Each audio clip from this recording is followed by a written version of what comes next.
El día de hoy vamos a reiniciar nuestras actividades académicas en modalidad de teleconferencias.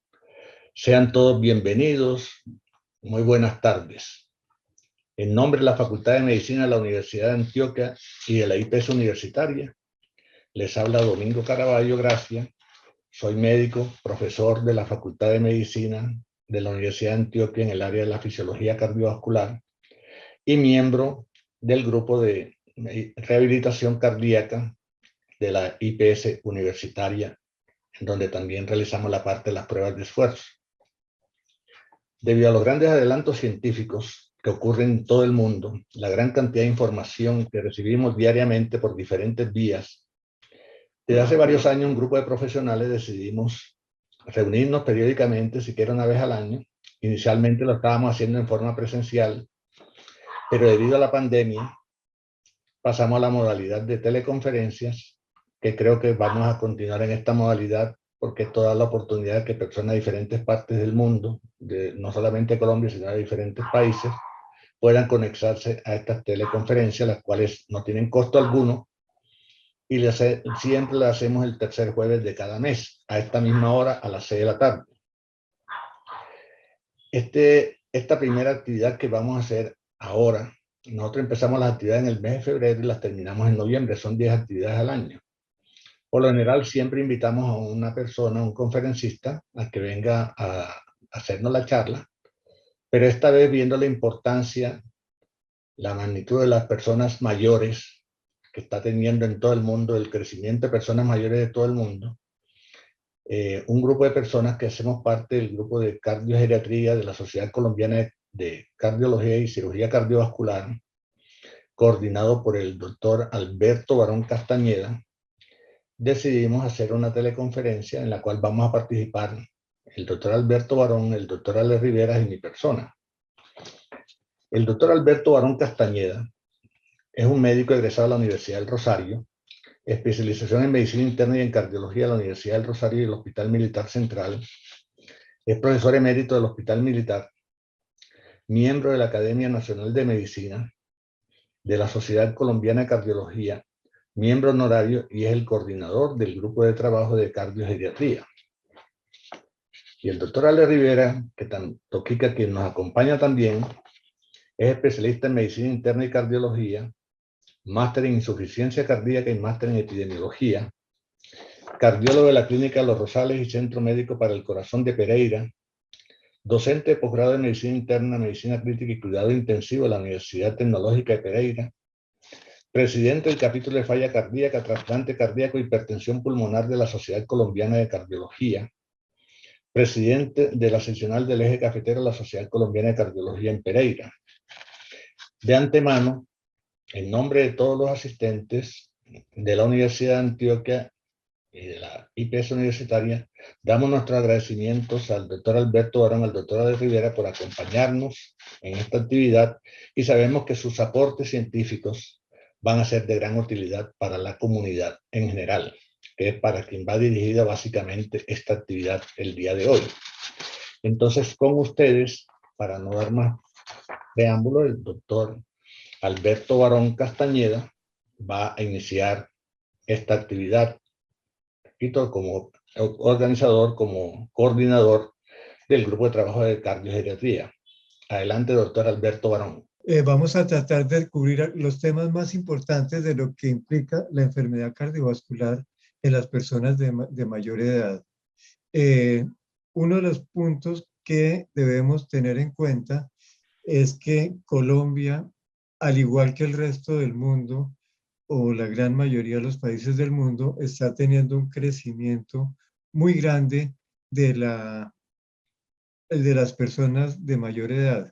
No hay una buena proporción entre la natalidad y la mortalidad, y por otro lado, gracias a los buenos cuidados médicos, a los avances que ha habido en las diferentes especialidades de la cardiología, perdón, de la medicina, se ha logrado que la población sea cada vez más añosa.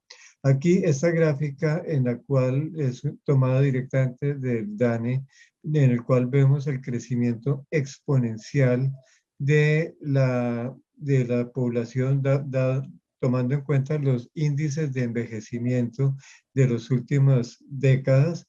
Vemos un crecimiento exponencial al punto que en el año 2020 era prácticamente 50% el índice de crecimiento poblacional, y en este momento estamos en tal punto que el 9% de las personas son mayores a 65 años, y esto implica que en ese momento ya se está acercando al millón de colombianos que tiene más de 80 años. Esto yo creo que es un dato importante, porque si tenemos más cantidad de personas mayores, vamos a tener más cantidad más probabilidad de enfermedades en las personas mayores. Entonces, tengamos en cuenta que en Colombia hay un envejecimiento poblacional progresivo, y en este momento hay más personas mayores a 65 años que menores de 15 años. Esto es un dato tomado todo del DANE, y hay una cosa muy importante a tener en cuenta, y es que cuando nos presentan las tablas de probabilidad de vida o expectativas de vida, casi todos vienen expectativa de vida al nacer. Entonces, cuando nos hablan de 60, 70 u 80 años, es la probabilidad que un niño que nace llegue hasta esa edad. Pero hay que tener en cuenta que las personas que han logrado llegar a mayor edad seguramente son un poco más sanas que los que han tenido enfermedades graves o muertes más tempranas. Entonces, siempre habrá esperanza de algo más de edad. Esta tabla tomada de un estudio actuarial en Estados Unidos nos habla que cuando una persona tiene 75 años de edad, él tiene probabilidad de sobrevida de 11 años más en los hombres y casi 13 años más en las mujeres. Aún los que llegan a 100 años, la persona que cumple 100 años, no quiere decir que ya está sentenciado a morir inmediatamente, no, aún tienen casi 2 años más de probabilidad de sobrevida. Esto es un dato que me gusta tener en cuenta, porque como a veces hay la tendencia a pensar que si una persona ya vivió muchos años, ya no hay que dedicarle muchos esfuerzos en mantener su salud, cuando debe ser todo lo contrario. Esas personas que han llegado a la longevidad merecen que les dediquemos nuestros mejores esfuerzos para tratar de mantenerlos lo mejor posible, todo manejado con una palabra muy importante que diría yo que es la clave en esto, que es la sensatez. Tenemos que ser sensatos, los médicos, los pacientes, los cuidadores y los familiares. Entrando en lo que nos implica la parte cardiovascular, recordemos que las principales causas de defunción, tomado también de los certificados de defunción del DANE, en Colombia, las principales causas son las enfermedades isquémicas del corazón, enfermedad cardiopulmonar, insuficiencia cardíaca, enfermedad cerebrovascular, aterosclerosis y otras enfermedades del sistema circulatorio. Mejor dicho, todo lo que es la enfermedad cardiovascular en sus diferentes sentidos tiene más probabilidad de llevar a la muerte que otras enfermedades, incluyendo algunas infecciosas e incluyendo cáncer. Tomando únicamente el grupo de personas mayores, los mayores a 65 años, vemos en las dos barras, en la barra azul los hombres, la barra roja las mujeres, vemos cómo hay una tendencia progresiva en ambos grupos a que sea más frecuente la mortalidad cardiovascular. Cuando tenemos 65 años, la causa es la tercera causa, la tercera parte de las defunciones es la enfermedad cardiovascular, y en las personas de más de 100 años son por lo menos 4 de cada 10 personas fallece por causas cardiovasculares. Esto nos habla de la magnitud de la enfermedad cardiovascular, y por eso debemos poner un especial énfasis en el tratamiento de estas enfermedades en este grupo poblacional. ¿Por qué se nos enferma tanto el aparato cardiovascular? Empezando por el corazón, empiezan a haber algunos cambios como aumento de espesor de las paredes, aumento del volumen con que se está llenando, hay depósitos de sustancias extrañas como el amiloide que causan, primero que todo, endurecimiento del corazón, disfunción diastólica, o sea, más dificultad para llenarse, y esto es el primer paso en el cual falta la capacidad de adaptación para aumentar el gasto cardíaco, la cantidad de sangre que le está aportando al cuerpo para el ejercicio. Puede ser suficiente en reposo y por eso se fatigan tanto cuando hacen cualquier ejercicio. Y si esto avanza, va a llevar a la insuficiencia cardíaca que más adelante el doctor Rivera nos va a ilustrar con toda la sapiencia que él tiene de este tema. El músculo no es el único que se enferma. También se nos enferman las válvulas, se nos empiezan a calcificar. Hay depósitos de sustancias extrañas como grasa, como los lípidos, tejido fibroso, colágeno, y esto implica calcificación, fibrosis y endurecimiento, y esta rigidez de las válvulas puede causar estrechez de las mismas para dificultar el paso de la sangre, especialmente en la válvula aórtica. Es casi que una epidemia en las personas mayores, y también puede, por rigidez de las válvulas, impedir que cierren de forma adecuada, causando incompetencia. Entonces, en general, la enfermedad valvular que puede causar daños importantes en la calidad de vida de las personas. Y lo que son los tejidos automáticos y de conducción también se afectan, pueden tener unos ritmos lentos que requieren de la aplicación de un marcapaso para asegurar un buen estado del paciente, o también con frecuencia vemos arritmias aceleradas, alteraciones del ritmo, como la fibrilación auricular, que es una situación bastante complicada que requiere tratamientos especializados, inclusive anticoagulación en un grupo de alto riesgo para este tipo de tratamiento. Además del corazón, se nos afecta las arterias. Por ejemplo, la aorta en todos sus segmentos. La aorta, que es nuestra arteria más importante, aumenta el diámetro, aumenta la longitud, disminuye la elasticidad, disminuye la distensibilidad, y también hay alteración de los pequeños vasos sanguíneos, y ese es el terreno específico para muchas enfermedades por el estilo de la hipertensión arterial, la enfermedad coronaria, cerebrovascular, enfermedad de las arterias periféricas que a veces nos llevan a amputaciones de las extremidades, y daño renal que a veces nos lleva a requerir diálisis de suplencia. ¿Qué condiciones especiales debemos tener en cuenta en las personas de mayor edad cuando tienen enfermedad cardiovascular? Lo primero es que son personas que por lo general no es su única enfermedad. Tienen lo que llamamos comorbilidades, tienen más de una enfermedad al mismo tiempo que se interrelacionan unas con otras, y muchas veces dificultan el tratamiento de unas porque se opone al de otras. Destacamos la hipertensión arterial, diabetes mellitus, enfermedad aterosclerótica que puede ser cerebral, coronaria, de miembros inferiores, renal. También es tan frecuente la enfermedad pulmonar, tanto la enfermedad pulmonar obstructiva crónica, que a veces es consecuencia no solamente de la mayor edad, sino a veces de la exposición a sustancias tóxicas como el humo de cigarrillo o muchos otros estilos de humo que nos llevan a alteración de los pulmones.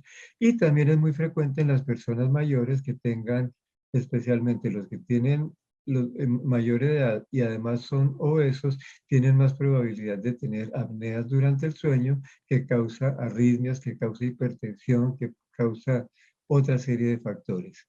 Hay otros como el hipotiroidismo, en fin, son muchas las enfermedades que podemos tener en cuenta en esto. Y por eso mismo es muy frecuente, no como en otras personas que tratan una enfermedad con un solo medicamento. Si tienen varias enfermedades, encontramos con alguna frecuencia personas con 5, 6, 7 medicamentos simultáneos, situación que los médicos tenemos que mirar con muchísima cautela, porque puede haber interacción favorable o desfavorable entre unos y otros, y no podemos causar toxicidad. Entonces nos toca tener muchísima cautela. Un problema adicional y es que no siempre es fácil evaluar los síntomas en las personas mayores. En algunos casos, simplemente por sus alteraciones cognitivas, la persona mayor que ya está desarrollando demencia no va a poderse expresar bien. El que tiene dificultad auditiva y dificultad para expresarse, porque si tuvo un problema cerebrovascular que le alteró su lenguaje, no nos va a poder evaluar bien. Pero aún en las mejores circunstancias, no siempre en personas que pueden tener su cerebro con buena capacidad cognitiva, que tienen su aparato de fonación perfecto y pueden hablar bien, pero a veces hay síntomas confusos. Por ejemplo, estamos acostumbrados en la enfermedad coronaria, cuando se nos están tapando las arterias, la angina de pecho, cuando hay dolor de pecho relacionado con ejercicio o con esfuerzos. Eso no siempre ocurre en las personas mayores. A veces simplemente la fatiga, que empiezan a cambiar su capacidad para hacer ejercicio o que tienen más somnolencia, pueden ser síntomas difíciles de evaluar para enfermedad coronaria o para insuficiencia cardíaca.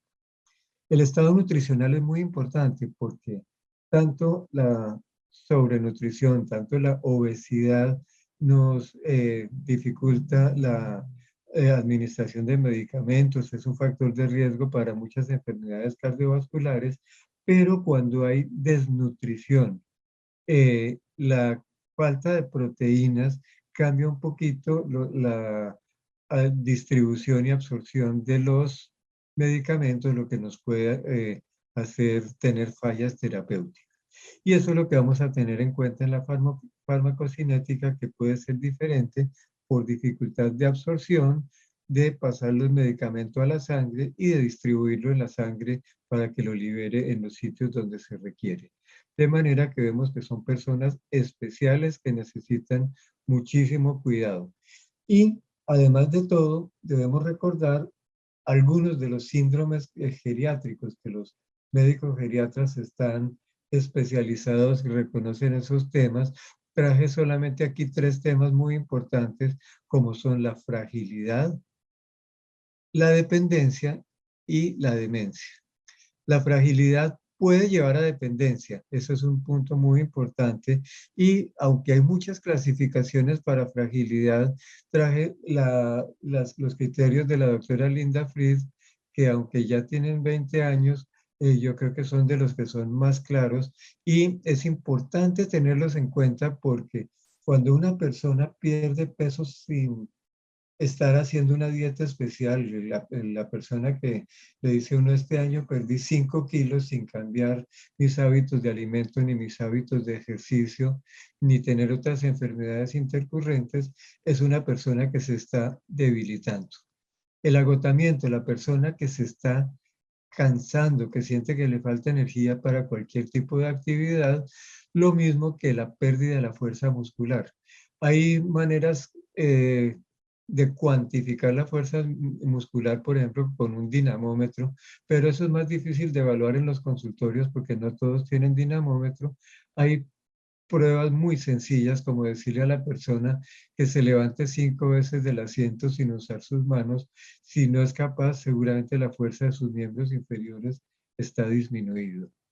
En general, disminución de la actividad física y la velocidad de la marcha son los factores de fragilidad.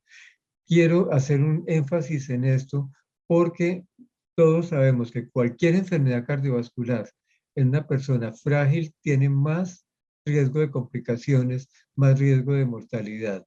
Pero la fragilidad no es una cosa estática.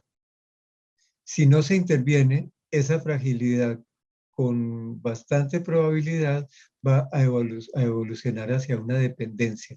Ya no es que se demore en caminar y se demore en levantarse, sino que va a depender de otras personas que lo levanten y que hasta que le den la comida. Entonces debemos en los pacientes frágiles hacer lo posible para evitar que lleguen a la dependencia. Pero por otro lado, la fragilidad puede ser reversible. La fuerza muscular se puede mejorar con ejercicio, el agotamiento se puede mejorar con ejercicio y buena alimentación, actividad física, como dice su nombre, simplemente es ponerse a una a un plan de ejercicio regular y la pérdida de peso se puede corregir a veces mejorando la calidad de la alimentación. Entonces, ya para ir concluyendo, el envejecimiento poblacional se acompaña de mayor frecuencia de enfermedades cardiovasculares, con mucha frecuencia polimedicados por las comorbilidades y con síndromes geriátricos. Entonces se necesita, además de la evaluación especializada, una evaluación integral que debe incluir al cardiólogo, al geriatra y con mucha frecuencia un grupo multidisciplinario que puede incluir rehabilitación, las diferentes especialidades médicas, enfermería, absolutamente importante en este capítulo de la medicina, lo mismo que las terapeutas. Y como no siempre ganamos la batalla, cuando vemos que la situación está en un estado perdido, nunca dejaremos abandonados a los pacientes. Cuando uno puede curar, cura. Cuando no puede curar, alivia. Y si ya no puede aliviar, por lo menos darle cuidados paliativos. Cuidados paliativos que implica aliviar sufrimiento, tanto para el enfermo como para los que lo están rodeando. Eso es un punto que no debemos olvidar. Y en la evaluación integral siempre tener en cuenta la recuperabilidad del paciente, evitar hacer intervenciones fútiles, por ejemplo, un paciente que está en un estado de dependencia, someterlo a un cambio de una válvula aórtica porque está estrecha, seguramente no estamos cambiando ni su probabilidad de vida ni su calidad de vida. Entonces siempre hay que individualizar según cómo esté el individuo y en las personas mayores, sobre todo en los que son octogenarios y más que octogenarios, recordar que en este grupo de edad, y eso se lo podemos preguntar a los mismos pacientes, y todos prefieren calidad que duración. Entonces, si yo tengo que hacer una intervención, siempre tengo que poner en la balanza duración versus calidad y hacer todo lo posible por mejorar la calidad de vida a estos individuos. Entonces, recordemos que la cardiología geriátrica está cambiando de tratar enfermedad coronaria en personas jóvenes para tratar pacientes mayores con todo tipo de enfermedades cardiovasculares. Estas enfermedades están aumentando en forma exponencial y la mayoría, 3/4 de los mayores de 65 años, tienen comorbilidades. Y el manejo farmacológico es muy complicado porque hay riesgo de interacciones adversas más que en las personas jóvenes. Entonces es una parte importante de la cardiología y de la geriatría. ¿Qué pueden hacer los pacientes? Yo creo que esto es la parte más importante porque hay factores de riesgo para las diferentes enfermedades cardiovasculares. Para la mayoría van a confluir, por lo menos estos son los más importantes: hipertensión, hipercolesterolemia, diabetes, obesidad, sedentarismo y tabaquismo. Son factores de riesgo modificables. Yo no puedo decir que una persona deje de ser hipertensa, pero sí está con una hipertensión adecuadamente tratada, sus expectativas de estar bien van a mejorar muchísimo. Lo mismo que el colesterol. Entonces, mensaje: los pacientes deben estar pendientes de estos factores de riesgo y cuando existen, estar controlando periódicamente con su médico de cabecera. Ellos le van a orientar cómo tratar y cuáles son las mejores recomendaciones de ejercicio, dieta, alimentación y medicamento. La alimentación, lo que decía, adecuada para evitar obesidad, evitar desnutrición, ejercicio físico importantísimo para fortalecer los músculos y acordémonos que las personas mayores sufren mucho de caídas, entonces hay que hacer ejercicios para mejorar el equilibrio. Pero el ejercicio físico no es lo único, también necesitamos ejercicio mental. La persona que está sentada en una silla 24 horas y no hace nada más sino echar globitos, su cerebro se va a deteriorar más rápido que el que está haciendo crucigramas, leyendo, armando rompecabezas, haciendo diálogos con otras personas. Entonces es importante mantener la actividad mental. Y muy importante corregir los defectos auditivos, visuales, y si necesitan ayuda como un bastón para caminar o una silla para moverse más fácilmente, lo deben hacer.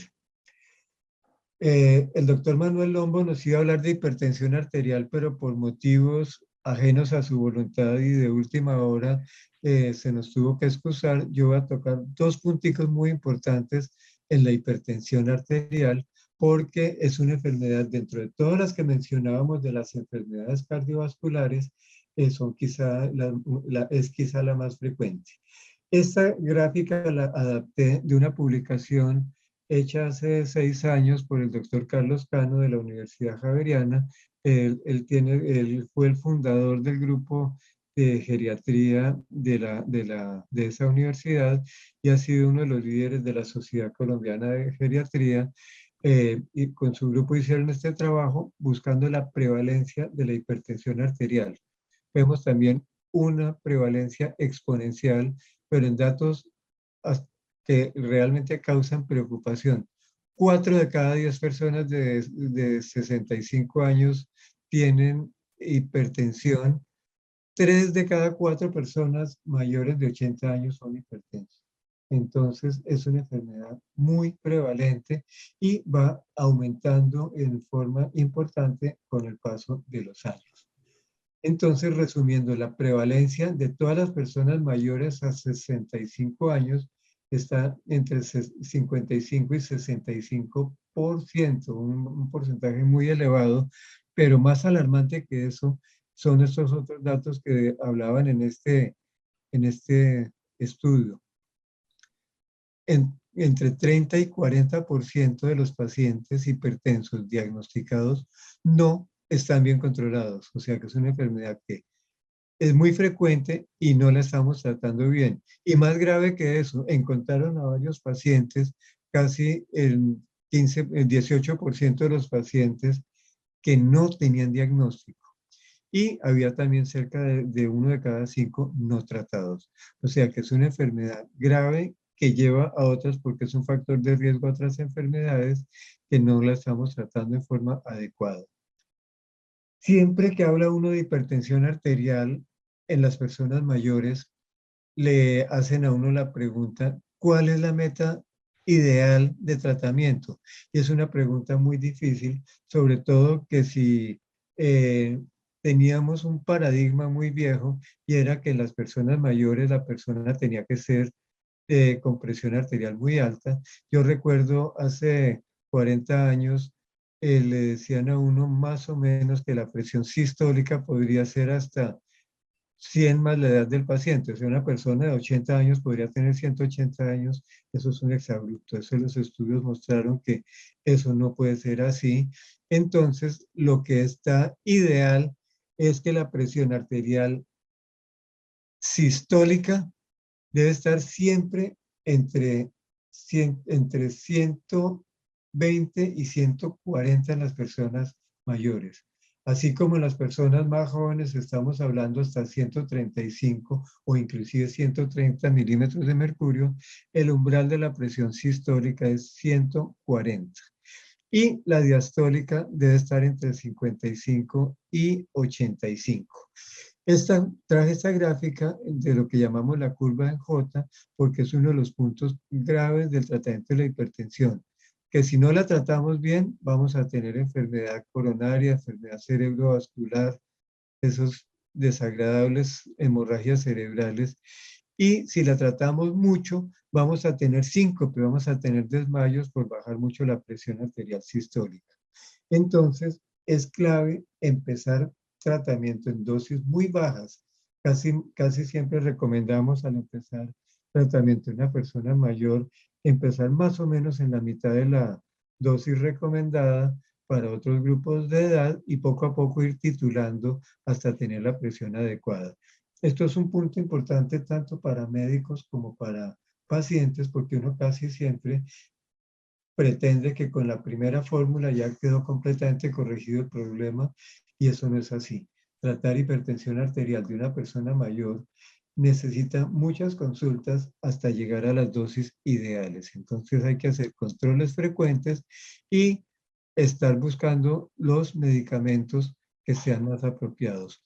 Generalmente debemos elegir medicamentos con pocos eventos adversos, especialmente evitar hipotensión, insuficiencia renal y alteraciones del sodio y del potasio.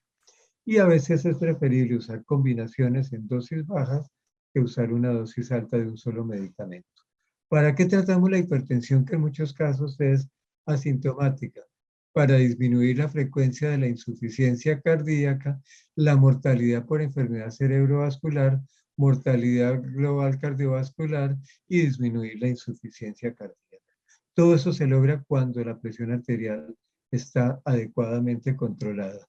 Esta lámina que traje en inglés no quise traducirla porque viene de una publicación muy importante que tiene ya casi 4 años, en el cual ponen en una balanza tratar más agresivamente la presión arterial en personas mayores a 65 años.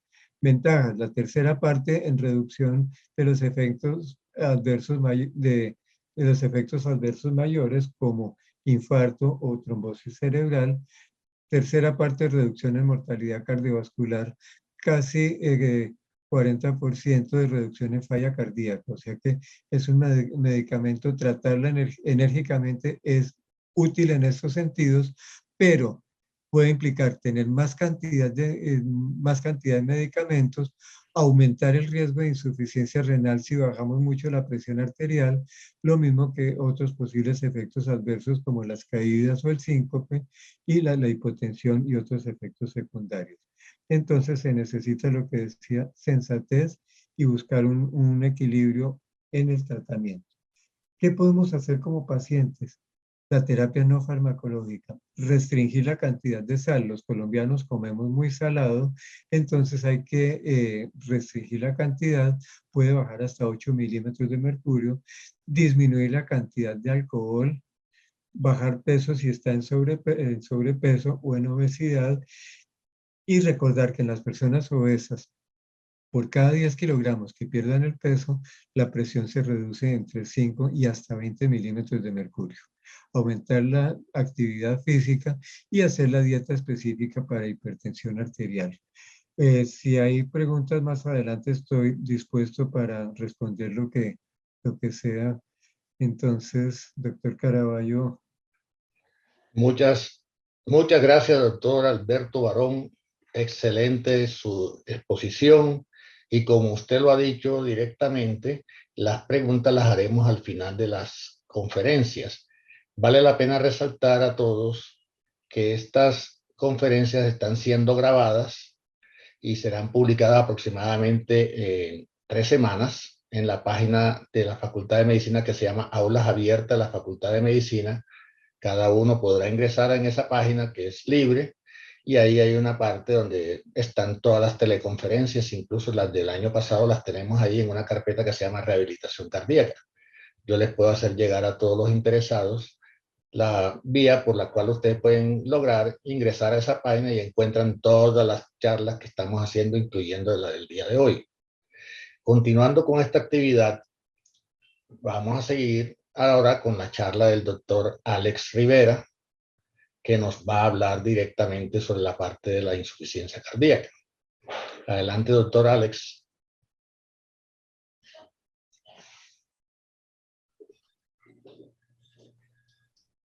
Gracias, doctor Caraballo. Bueno, buenas tardes a todos y muchas gracias al doctor Caraballo, el comité organizador, por la invitación. Muy complacido de estar aquí compartiendo este panel con el doctor Barón y con el doctor Caraballo, y también muy agradecidos por darnos la oportunidad al grupo de cardiogeriatría de la Sociedad Colombiana de Cardiología y Cirugía Cardiovascular de poder compartir con la comunidad estos conceptos de cardiogeriatría que, como comentaba el doctor Barón, cada vez toman mayor importancia.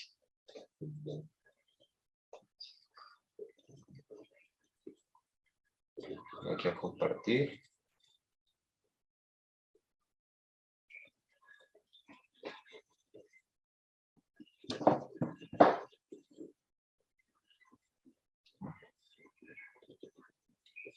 Ya se ve la imagen. Se ve muy bien, doctor Alex. Ok, listo.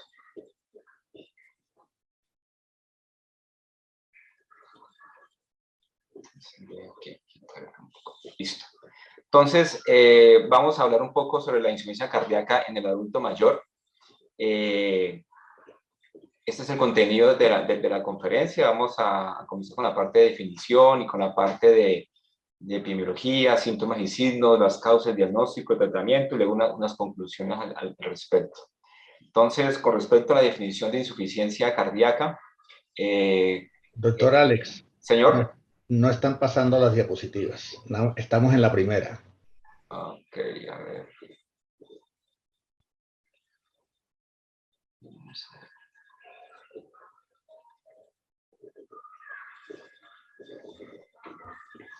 Doctora, Allí.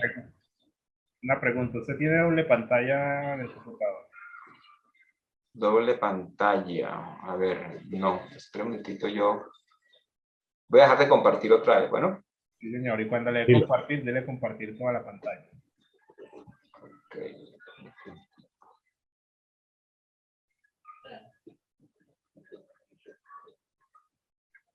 Okay.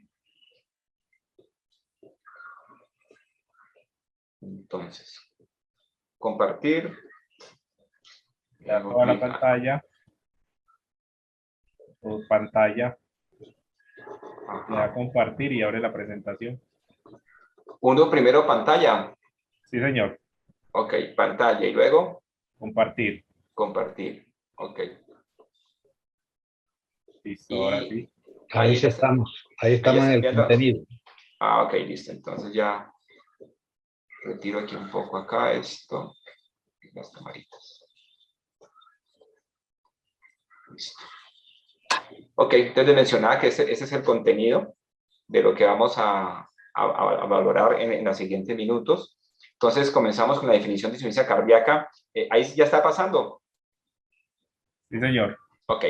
Entonces, con respecto a la definición de insuficiencia cardíaca, tenemos que tener en cuenta que la insuficiencia cardíaca es un conjunto de signos y síntomas, ¿sí? Es un síndrome, así lo conocemos en medicina, cuando hay un conjunto de síntomas y signos, es un síndrome, porque no solamente es un solo síntoma, sino que dependiendo de la etiología, dependiendo de cada paciente, dependiendo del estado clínico del paciente, se van a presentar una serie de síntomas. Por ejemplo, pues la dificultad para respirar, la falta de aire, el edema, que es la hinchazón de las extremidades o el cansancio. Y además unos signos que es lo que nosotros encontramos al examen físico cuando examinamos un paciente, que es como por ejemplo cuando encontramos el hígado aumentado de tamaño o encontramos una alteración cardíaca durante la auscultación o durante la auscultación de los pulmones, que encontramos también congestión, o sea, líquido a ese nivel. Y estos signos y síntomas van a estar causados por una alteración tanto estructural o funcional del corazón.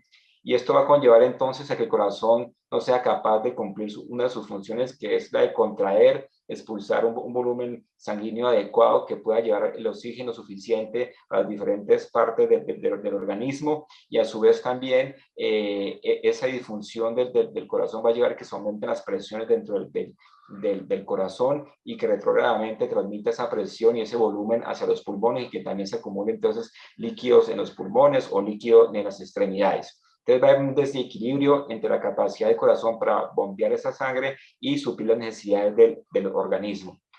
Entonces, las alteraciones estructurales del corazón hay varias, hay bastantes a nivel que pueden ocasionar insuficiencia cardíaca. Esto aquí pues tenemos un corazón normal en que vemos el lado izquierdo del corazón, el ventrículo izquierdo, la aurícula izquierda, aquí sale la aorta del ventrículo izquierdo, aquí tenemos el lado derecho con la aurícula y el ventrículo derecho. Entonces, a veces puede ser que, por ejemplo, por hipertensión arterial o por alguna alteración del músculo cardíaco, este músculo del corazón, el miocardio, se va a engrosar, se va a producir una hipertrofia ventricular izquierda, y esto va a llevar entonces a que el corazón probablemente se contraiga bien, pero no se relaje adecuadamente, y eso lleva a una disfunción que llamamos disfunción diastólica, que también es causa de síntomas de dificultad para respirar y también puede causar síntomas a nivel periférico. También, por ejemplo, alteraciones de las válvulas, por ejemplo, lo que comentaba el doctor Barón, se producen esclerosis, calcificaciones de la válvula, sobre todo la válvula aórtica, por ejemplo, que produce una obstrucción a la salida del flujo sanguíneo hacia la aorta, y esto va a llevar entonces a que haya una estenosis aórtica, y esa obstrucción al flujo pues va a llevar también que el músculo cardíaco se ponga grueso, se hipertrofie. También hay otras entidades que pueden producir que el corazón ya no se, esas paredes no se van a engrosar, sino que se va a dilatar la cavidad del corazón, y lo que pues, se conoce como una cardiopatía dilatada. También hay problemas valvulares, también hay problemas de la válvula aórtica, problemas de la válvula mitral, problemas de infarto, de miocardio, enfermedad aterosclerótica, la hipertensión arterial también en sus fases ya tardías, algunas alteraciones idiopáticas, o sea que no encontramos la causa por la cual se dilatan. Puede producir también alteración, una cardiopatía dilatada, y esto lleva a tener una disfunción del corazón. Entonces, no solamente es generalmente lo que más conocemos, que no es que el corazón mío está grande, y generalmente lo asociamos a una cardiopatía dilatada, pero también el corazón puede tener un tamaño normal, simplemente que sus paredes tienen hipertrofia, y también producir alteración de la insuficiencia cardíaca. Con respecto a la epidemiología, digamos que la insuficiencia cardíaca con el envejecimiento también de la población son de las entidades que más ha ido aumentando tanto su prevalencia como su incidencia a nivel mundial, y Colombia no es ajeno a esto también ha ido aumentando, y con el envejecimiento de la población pues todavía mucho más. Digamos que la prevalencia en general en la población adulta es de 2.3%, pero sabemos que en los pacientes mayores de 70 años esa prevalencia aumenta en forma significativa y pasa a ser un 10%. Y eso hace que porque la insuficiencia cardíaca es de las entidades más frecuentes en este grupo de la población, y porque la principal causa de hospitalizaciones en los pacientes mayores de 65 años. Durante toda nuestra vida vamos a tener un riesgo de desarrollar insuficiencia cardíaca entre un 30 a 40%, o sea, es un porcentaje alto, casi que 2/3 partes de las personas van a presentar insuficiencia cardíaca. Y como leemos, como está de moda el término de pandemia, la insuficiencia cardíaca sí que es una verdadera pandemia, sobre todo en las últimas décadas. Como les mencionaba, el hecho de que haya mejorado el tratamiento contra la hipertensión arterial, contra el infarto, contra la enfermedad coronaria, contra la enfermedad valvular, hace que los pacientes sobrevivan, pero muchas veces esos pacientes sobreviven ya con repercusiones en la función cardíaca, en el músculo cardíaco. Entonces, van a sobrevivir, pero van a tener síntomas de insuficiencia cardíaca ya porque han repercutido sobre la parte estructural o funcional del corazón, y eso es lo que hemos visto en los últimos años. Como les mencioné, las principales causas de morbilidad y mortalidad en el adulto mayor, o sea, en la población generalmente mayor de 65 años, y como les mencionaba, va en aumento sobre todo en los adultos mayores. En Colombia, teniendo en cuenta que hay una prevalencia de 2.3%, hay más de 1 millón de pacientes con insuficiencia cardíaca, y diría yo que puede haber un poco más que este valor que tenemos acá, pero digamos que eso es lo que se considera de acuerdo a la prevalencia, que es de 2.3%. Hay que tener en cuenta que esta atención de los pacientes con insuficiencia cardíaca, que es una enfermedad crónica, es un gran reto para los sistemas de salud, porque generalmente son pacientes que se van a hospitalizar mucho, y ese costo o ese gasto del sistema de salud sobre todo se va a consumir en las hospitalizaciones y en las rehospitalizaciones, que son muy frecuentes en este grupo de pacientes. Generalmente las hospitalizaciones de estos pacientes son prolongadas, pueden durar en promedio entre 7 a 10 días, y si el paciente ingresa a cuidados intensivos o a cuidados intermedios, este promedio de hospitalización puede ir hasta 15 días.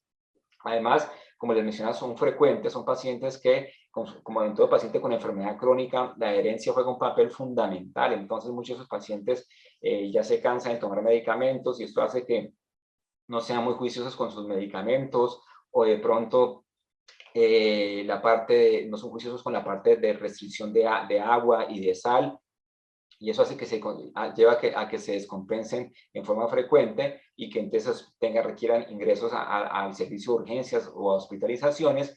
Y además, debido a que son hospitalizaciones prolongadas y que van a requerir procedimientos, y son pacientes que tienen múltiples comorbilidades y van a requerir múltiples tratamientos, son costosos, ¿sí? Entonces, este es el gran problema de la insuficiencia cardíaca, sobre todo con las hospitalizaciones y las rehospitalizaciones.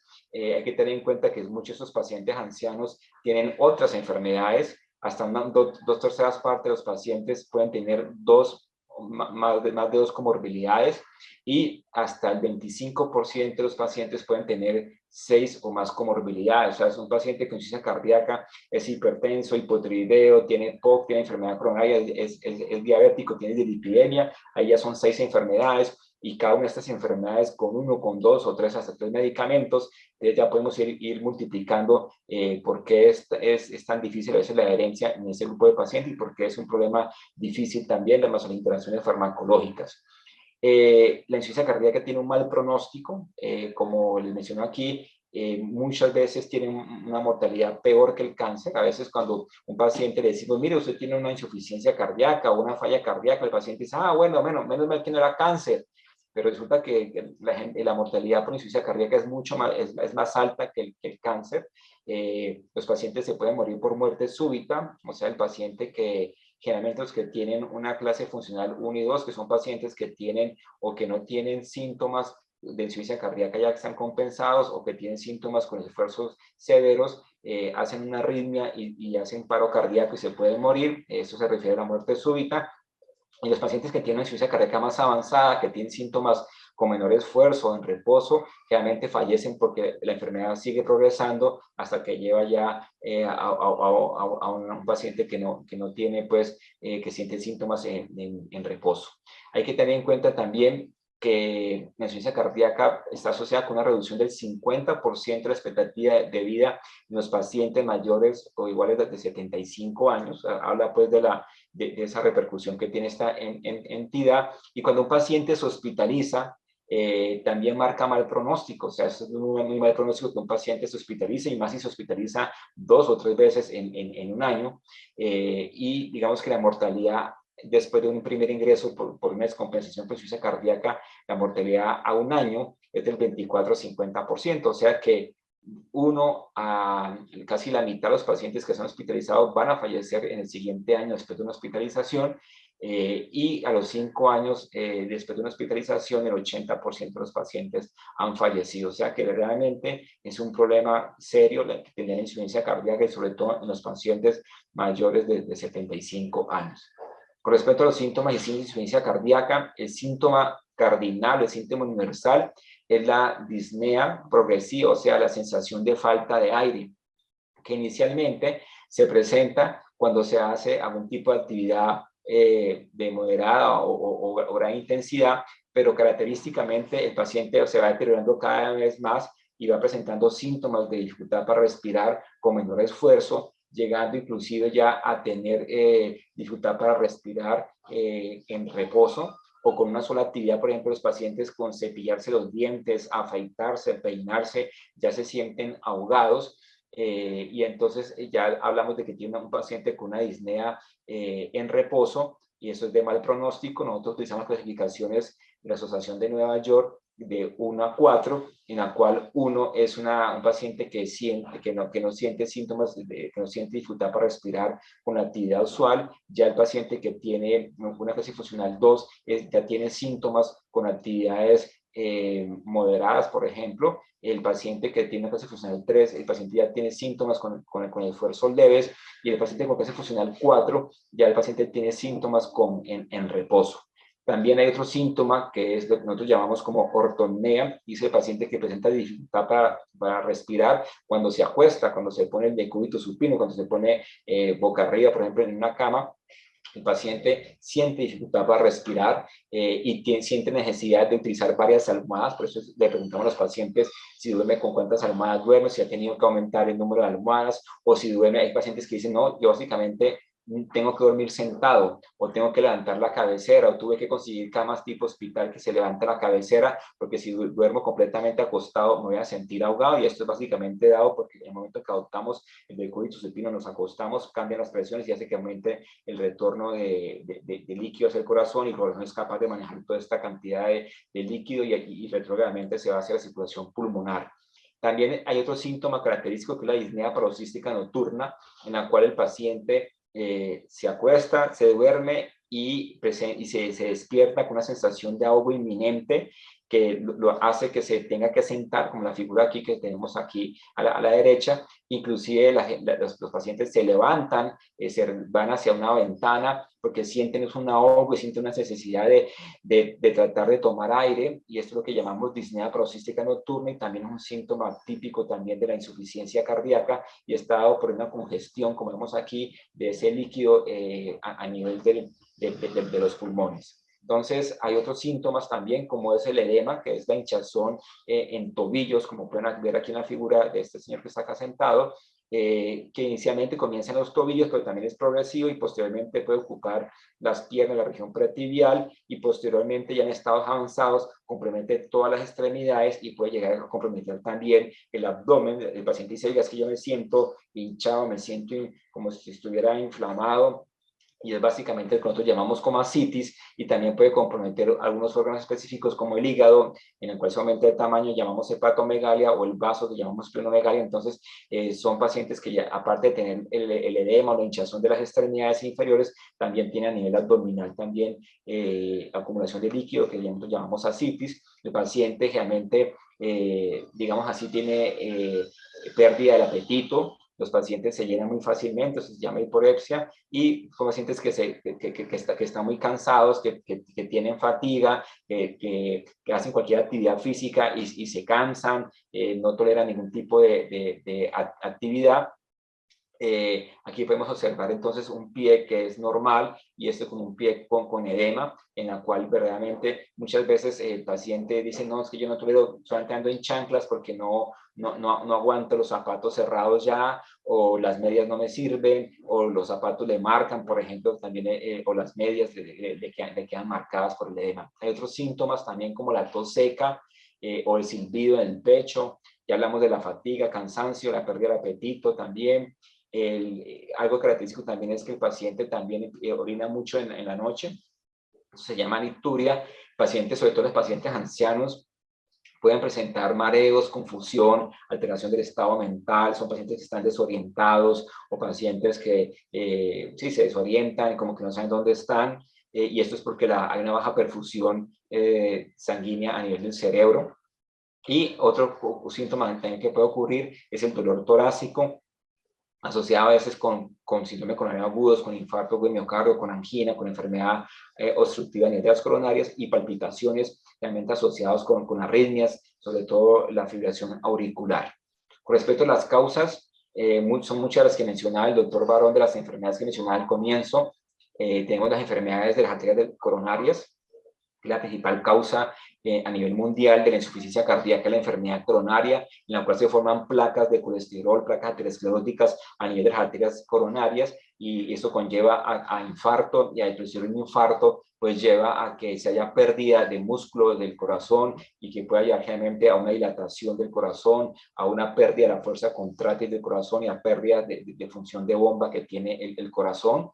Hay otras alteraciones propiamente el músculo como tal, que el músculo del corazón se afecta, y lo que llamamos miocardiopatías, que a veces no se encuentran las causas, y hay miocardiopatías dilatadas, que el corazón se dilata. Hay miocardiopatías hipertróficas, que es como el ejemplo que le mostré, que el corazón se pone muy grueso, y son propias pues, del corazón. La hipertensión arterial también es una causa frecuente de insuficiencia cardíaca. Las enfermedades valvulares, como el compromiso de la insuficiencia de la válvula mitral o de la válvula aórtica, sobre todo en el lado izquierdo, aunque también el compromiso de la válvula tricúspide también conlleva, y la pulmonar lleva también insuficiencia cardíaca derecha, ya sea por insuficiencia, que es cuando la válvula no cierra bien y permite que se regurgite o que se devuelva la sangre, o una estenosis, que es cuando la válvula está cerrada y no permite el paso de sangre hacia una cavidad. Las arritmias también son frecuentes, sobre todo lo que llamamos la fibrilación auricular, que hay una relación directa entre fibrilación auricular e insuficiencia cardíaca. La fibrilación auricular es la arritmia más frecuente en los pacientes ancianos, y también se aumenta, a la vez que la insuficiencia cardíaca, también se aumenta su incidencia y prevalencia en los mayores de 65 años, y a medida que va avanzando la edad.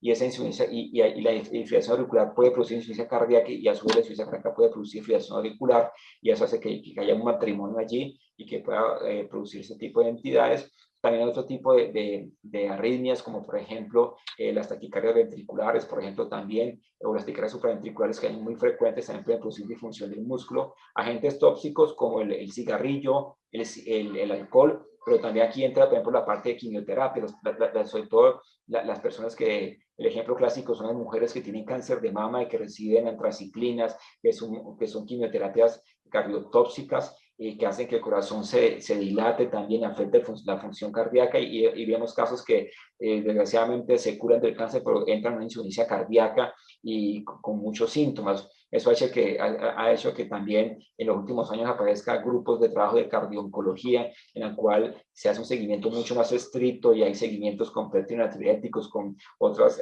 con troponinas de esos pacientes que van a recibir quimioterapia para no llevar a un paciente a una insuficiencia cardíaca. Enfermedades cardiovasculares, la diabetes mellitus, por ejemplo, cada vez cobra más importancia también. La diabetes mellitus puede producir insuficiencia cardíaca y a la vez también la insuficiencia cardíaca puede llevar a diabetes mellitus también, el hipotiroidismo o el hipertiroidismo, o sea, alteraciones de la tiroides también puede llevar a insuficiencia cardíaca. Y la enfermedad renal crónica también. Con respecto al diagnóstico de insuficiencia cardíaca, como todo en medicina, nos basamos en la historia clínica, en el interrogatorio, que es lo que llamamos la anamnesis, en la cual hacemos un interrogatorio del paciente con respecto a los síntomas, sobre todo en esa parte de la disnea progresiva, la falta de aire progresivo, como les mencioné, buscando factores de riesgo que puedan conllevar a producir insuficiencia cardíaca o agravar los síntomas, como la hipertensión arterial, la enfermedad coronaria, problemas valvulares, la diabetes, etcétera. Y el examen físico también es fundamental, buscando esos signos que les mencionaba, auscultando el corazón, mirando si tiene soplos o no, que indique que tiene enfermedad valvular, mirando si el corazón está dilatado o no, si está aumentado de tamaño, la auscultación pulmonar para mirar la parte también, si tiene líquido en los pulmones, lo que llamamos estertores, por ejemplo, si tiene edema en miembros inferiores, ascitis, etcétera. Laboratorios también nos ayuda a hacer diagnóstico, cada vez coge mayor importancia un laboratorio que llamamos los espectros natriuréticos, el BNP o el NT-proBNP, que ya afortunadamente hace parte del PBS, hasta este año apenas se pudo involucrar, y es fundamental porque los pacientes cuando tienen insuficiencia cardíaca y hay una sobrecarga de presión y de volumen en las paredes del ventrículo y en las aurículas, se produce una liberación, un aumento de los péptidos natriuréticos. Entre mayores estén, más altos estén, más compromiso hay del corazón, mayor riesgo del paciente. Entonces nos sirve para el diagnóstico, nos sirve también para la evolución. Si el paciente disminuye en los péptidos natriuréticos durante el tratamiento médico, eso es de buen pronóstico. Si los péptidos siguen elevados, eso es de mal pronóstico, mayor riesgo de mortalidad, mayor riesgo de hospitalizaciones. Y vamos a ver otro tipo de exámenes que también hay otros exámenes también como pues para los factores de riesgo como la glicemia, la función renal, la función tiroidea, el cuadro hemático. Es importante la anemia también en estos pacientes, hay que valorar el déficit de hierro, el parcial de orina, el perfil lipídico, etcétera. El electrocardiograma también fundamental. Casi que si un electrocardiograma es normal, nos baja mucho la posibilidad de que el paciente tenga insuficiencia cardíaca, y vamos a encontrar en el electrocardiograma infartos agudos, necrosis antiguas, infartos antiguos, alteraciones del ritmo, como esta imagen que es una arritmia, que es la fibrilación auricular que les mencionaba. Puede también verse bloqueos, puede verse crecimiento de cavidades, hipertrofia del ventrículo izquierdo, crecimiento, dilataciones de aurículas.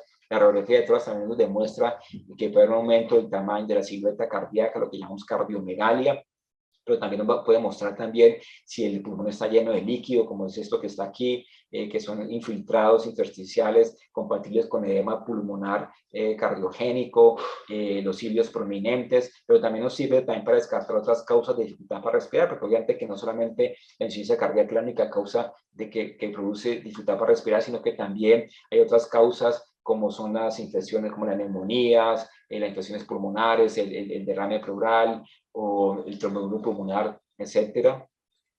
También estos pacientes también son pacientes que van a requerir algún estudio de imagen, y es clave aquí el ecocardiograma, tanto el transtorácico, que lo hacemos por acá por fuera, pues sobre la pared torácica, como el transesofágico, que ya es un procedimiento semi-invasivo, parecido a una endoscopia, en la cual introducimos una sonda para ver a través del esófago las cavidades cardíacas. Y esto es fundamental porque nos va a ayudar a clasificar la insuficiencia cardíaca de acuerdo a la fracción de eyección. Hay 3 grupos de insuficiencia cardíaca y que los manejamos en estos pacientes, y es que con este ecocardiograma vamos a ver la función contráctil, la fracción de eyección. Si la fracción de eyección es de 50% o más, vamos a hablar que tiene una fracción de eyección preservada. Si el paciente tiene entre 41 y 49%, hablamos de una levemente reducida, y si tiene 40% o menos, hablamos de reducida, en los cuales digamos que en los últimos años hay una gran cantidad de medicamentos que han salido, que han disminuido la mortalidad y la morbilidad en los pacientes con fracción de eyección reducida, o sea, de 40% o menos, y probablemente también en el grupo de levemente reducida también.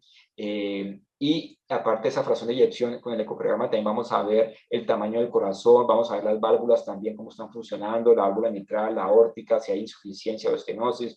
Podemos ver también si el corazón está dilatado, si está con hipertrofia, si hay trombos, por ejemplo.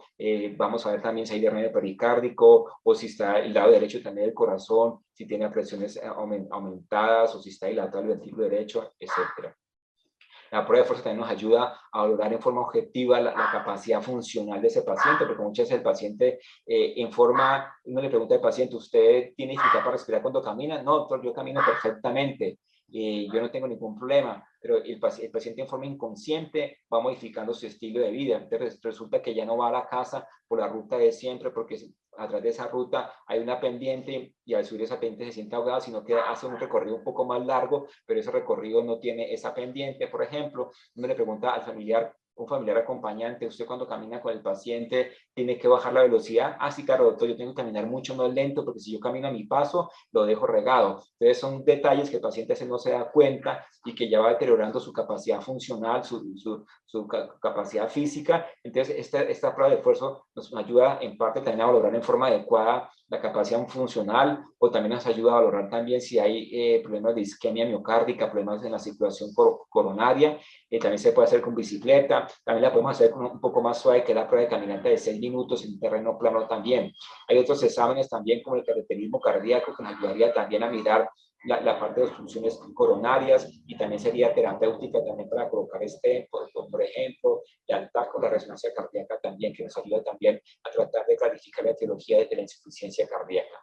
Con respecto al tratamiento de la insuficiencia cardíaca, los objetivos en general es para tratar a un paciente con insuficiencia cardíaca es reducir la mortalidad. Ya hablamos de que se presenta mortalidad por muerte súbita, por arritmias o porque progresa la enfermedad. Mejorar la clase funcional, o sea, la capacidad física de ese paciente, que pueda tolerar más actividad física, y eso está relacionado directamente con mejorar la calidad de vida, ¿sí? O sea, el paciente que ya a caminar media cuadra no se ahoga, sino que ya puede caminar 2 cuadras o 3 cuadras.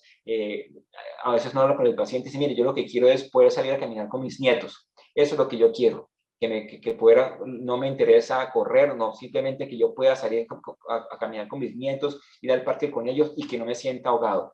Entonces, esos son los objetivos del tratamiento: mejorar la calidad de vida, mejorar la capacidad funcional, la clase funcional, y algo importantísimo, reducir las hospitalizaciones también, que también están directamente relacionadas con la mejorar la calidad de vida, y ya vimos que es la principal causa de los costos en insuficiencia cardíaca son las hospitalizaciones y las rehospitalizaciones. En forma más específica para el paciente anciano con insuficiencia cardíaca, estos son los objetivos recomendados por la Sociedad Europea de Cardiología. Monitorizar la fragilidad, como mencionaba el doctor Barón, es fundamental en estos pacientes, valorar la fragilidad, porque eso nos va a dar una idea de qué tan comprometido está el paciente funcionalmente, y también hasta dónde podemos llevar, hasta dónde tenemos que hacer medidas terapéuticas y de procedimientos. Hay que identificar las causas reversibles de su deterioro cardiovascular. Hay que revisar la medicación. Generalmente en los pacientes ancianos o muy ancianos tratamos de utilizar lentamente las dosis de los medicamentos, ir adicionando los medicamentos en forma progresiva, y las dosis no tan agresivas, por ejemplo, en pacientes más jóvenes. Tratar de reducir en lo posible la polifarmacia. Ya vimos que son pacientes que tienen muchas comorbilidades, cada una con 1 o 2 medicamentos, entonces son pacientes que tienen polifarmacia. Entonces, lo posible, si podemos utilizar medicamentos que tengan en una sola tableta 1, 2 o 3 componentes y que sean de una dosis diaria, sería lo ideal. También reducir, mirar qué medicamento de pronto no actúen en forma activa o aguda para mejorar la calidad de vida. Mirar algo importante también, el paciente que tiene incontinencia urinaria, hay que vigilar la parte de los diuréticos también, porque obviamente que el diurético hace que tenga mayor incontinencia, entonces hay que buscar un equilibrio. Si el paciente no tiene síntomas congestivos, si no está hinchado, pues probablemente ese diurético se puede quitar, y siempre derivar a un grupo especialista multidisciplinario que nos ayude al manejo de este grupo de pacientes.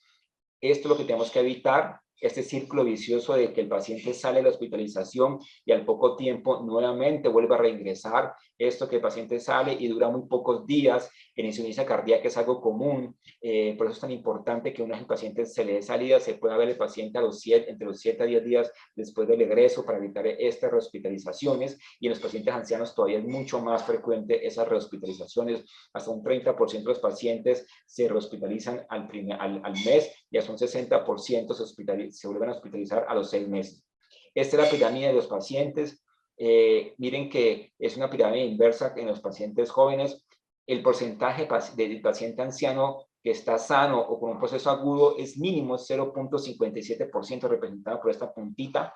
El paciente anciano que tiene enfermedad crónica de baja complejidad es el 6% solamente representado en esta puntita, en este color azul. La gran mayoría son pacientes que tienen enfermedades crónicas de moderada complejidad, hasta un 52%, o de alta complejidad, hasta un 40%. Desde ahí que son esos son de pacientes porque son pacientes con enfermedades crónicas de moderada a alta complejidad que ocupan el 92% de los casos. Fundamental, no solamente la evaluación de cardiólogo de un grupo multidisciplinario, sino que entre el grupo multidisciplinario está el geriatra. La evaluación geriátrica integral ya vimos que nos ayuda para mejorar y establecer muy bien la situación funcional y la fragilidad en este grupo de pacientes, y nos guía también con respecto al tratamiento, de pronto a no negarle a un paciente el beneficio del tratamiento o de pronto hacer demasiado en ese grupo de pacientes. Entonces siempre hay que valorar la fragilidad. Ya lo definió el doctor Barona al inicio. Hay diversas escalas. Esta es la escala que más utilizamos, la escala de Frey, para valorar la fragilidad en los pacientes con enfermedad cardiovascular. Y al igual que en todos los pacientes con insuficiencia cardíaca, el tratamiento de la insuficiencia cardíaca es multidisciplinario. Se recomienda siempre manejarlos en clínicas o unidades de insuficiencia cardíaca a través de un programa de manejo multidisciplinario con el fin de reducir el riesgo de hospitalización y de mortalidad. Es un nivel de evidencia, el mejor nivel de evidencia que hay desde hace muchos años, es que el manejo de los pacientes con insuficiencia cardíaca se tiene que hacer en clínicas o unidades multidisciplinarias de insuficiencia cardíaca para disminuir el riesgo de hospitalización y riesgo de mortalidad. Y los pacientes ancianos no son ajenos a estos.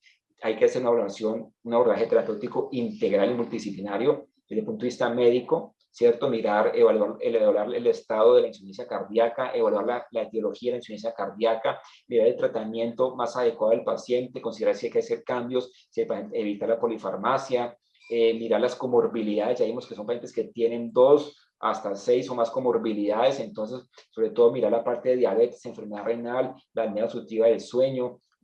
Hay que estar también en comunicación permanente con nutrición para evitar la malnutrición en este grupo de pacientes. Algo muy importante que tenemos mencionado el doctor Barón, la parte emocional y la parte mental. Siempre hay que hablar la parte cognitiva, mirar si el paciente requiere valoración por neurología, por psiquiatría, sobre todo la depresión. Siempre es importante detectarla, y de hecho siempre hacemos escalas de depresión en las unidades de insuficiencia cardíaca y considerar el tratamiento. Valorar la función física. Ya vimos que fragilidad, la parte de mareo, la parte de inactividad física, la parte de calambres también.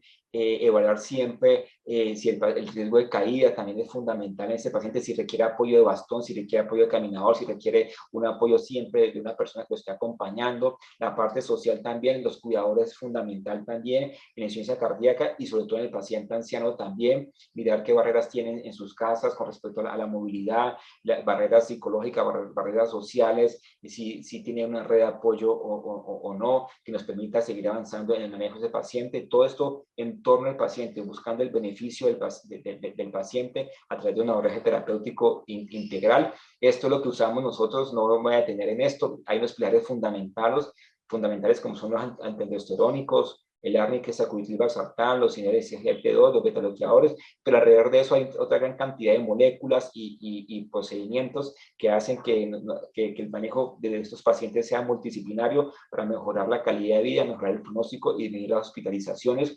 Este es el círculo vicioso del paciente. Generalmente comienza aquí con insuficiencia cardíaca, y esto sobre todo en el paciente anciano, y cada vez que se hospitalizan, miren que se recupera, pero no vuelve al estado basal previo. El estado basal ya nuevamente es peor que el que estaba previamente a la hospitalización. Nuevamente se hospitaliza, sale, pero miren, su estado previo es peor que el que estaba antes de la hospitalización, hasta que llega la muerte.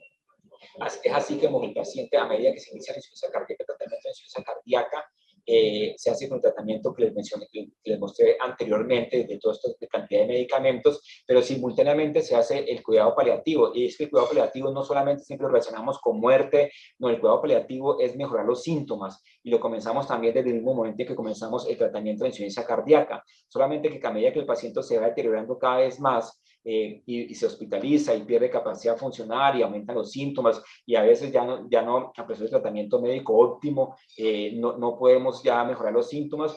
Obviamente que el cuidado paliativo va cogiendo mayor importancia y el tratamiento usual de insuficiencia cardíaca de pronto nos va a tocar que mirar y ya ir desescalando para mejorar la calidad de vida de ese grupo de pacientes. Aquí tenemos la opción de trasplante. Lo que pasa es que los pacientes ya de mayores de 65 años pues ya no tienen opción de trasplante, pero hay opciones de dispositivo de asistencia ventricular.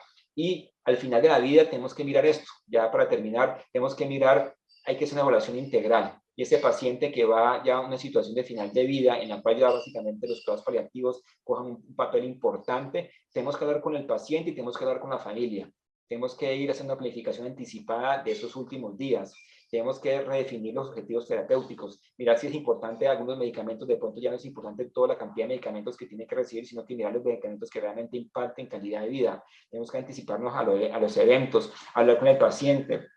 Si quieren que lo reanimen o no, si quiere ir a cuidados intensivos, si quiere ir a hospitalizarse, si quiere estar en cuidado intermedio o no, quiere estar en su casa, por ejemplo, la parte de reanimación o no, hay que tomarla no en la fase aguda, cuando estemos todos, que el paciente llega a urgencia y lo intubamos o no, sino que desde antes hay que hablar con el paciente y con su familia. Y algo importante son los dispositivos. Muchos de estos pacientes tienen cardiofibriladores implantables, que son dispositivos que detectan arritmias ventriculares y hacen una descarga para evitar que el paciente entre en un paro. Muchos de estos pacientes que a veces empiezan a descargarlos en forma muy frecuente y muchos pacientes dicen, oiga, no, ya definitivamente no quiero que me reanimen y quiero que me desconecten o me apaguen este dispositivo. Y eso es algo que hay que preguntarse al paciente. O sea, que el paciente quiere una muerte digna, probablemente haga una muerte súbita, ya no está el dispositivo funcionando y el paciente va a fallecer, pero eso es lo que el paciente desea y eso tenemos que hablarlo. Como conclusiones, puedo decir que la población anciana con insuficiencia cardíaca es el grupo más prevalente de insuficiencia cardíaca, o sea, es el grupo que tiene mayor riesgo de presentarla y el grupo que tiene la mayor frecuencia. La fisiopatología y el pronóstico difieren frente a los más jóvenes. Obviamente que estos pacientes tienen peor pronóstico, se hospitalizan más, se mueren más, tienen mayor mortalidad. Y algo fundamental es que esos pacientes con insuficiencia cardíaca requieren un enfoque terapéutico integral, como les mencioné. No solamente es el cardiólogo tratando con los medicamentos, sino que tiene que estar el geriatra, tiene que estar la enfermera, tiene que estar el psicólogo, trabajo social, químico farmacéutico, psiquiatra, psicólogo, etc. Y recordar los síntomas de alarma. Cuando un paciente tiene falta de aire progresivo, o se está cansando, o se está hinchando las piernas, o se está hinchando el abdomen, probablemente ese paciente estemos ante una insuficiencia cardíaca y hay que educar a los pacientes para que consulten a tiempo, porque si se está consultando a tiempo, digamos que podemos ofrecerle mucho más beneficio al paciente y mejorar su calidad de vida y mejorar su pronóstico. Eso era todo lo que te quería contarles. Muchas gracias.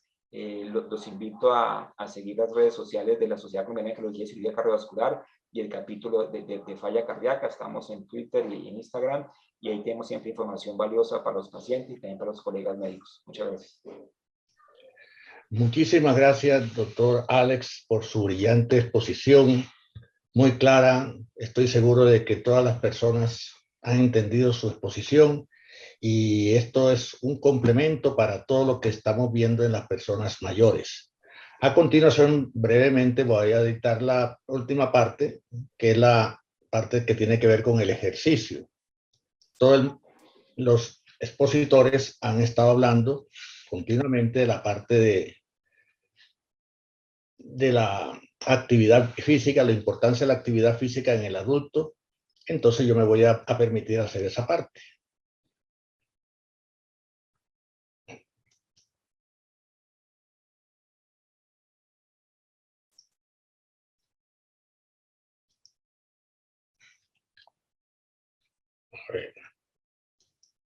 A ver, Javier.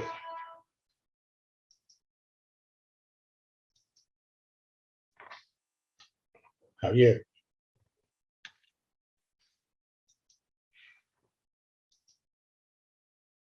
¿Aló? Domingo. Javier, no sé qué pasó aquí. Está compartiendo pantalla ahora la presentación. Estoy aquí con la presentación abierta. No, en este momento estamos mirando el correo. ¿Cómo? Vuelva a darle compartir pantalla. Listo, ahí sí. ¿Sí? ¿Sí la están viendo? Sí, señor. Ok. Bueno, entonces la charla que vamos a hacer ahora es sobre la parte de la importancia del ejercicio en el envejecimiento. ¿Me escuchan bien? ¿Aló? Perfecto, perfecto, doctor. Ok. Bueno, entonces tenemos que ver la parte. Se calcula que para el año 2025 el número de personas mayores superará los 1.000 y para el 2050 superarán los 2.000 millones de personas mayores.